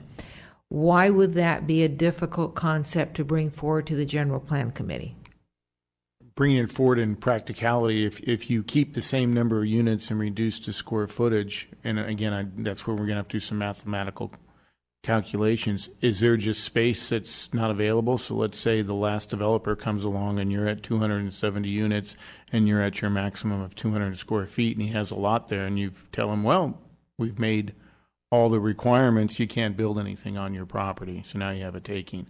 So we have to look at all those levels and how they work. As you make the units smaller, you are hopefully, as we've heard, increasing open space, but has it been too much now? Is there going to be extra land is more that I'm concerned about when you're said and done, that hasn't been determined what's going to go there. So those are a lot of the mathematical calculations that I think we're going to have to play with and see how many units can go on there and where the best place to put cottage clusters are, and bring those through the process. I don't think it's impossible, but we might be taking, I think what we're saying is, from a staff standpoint, we might take some liberties and try to work with those numbers and what you've said, and come up with some of our own ideas also on how it can work and what the public has stated. All right, and then following up on that also, well, I'll skip that. Ms. Jensen. I wanted to make sure that I understood your statement, Ms. Pravetti, quite differently, I think, than the mayor, when you said you wanted quantitative and numerical specifications. I had understood you to mean, for example, I want 40% open space, I want 10 houses in the Lark District, I want 20 houses in the Transit, versus 4 people said X. Am I right about what you had intended with that? I was thinking more in terms of specific plan language, Okay. right? So if there is any numeric guidance that you'd like to provide on any of the suggestions that are already on the table.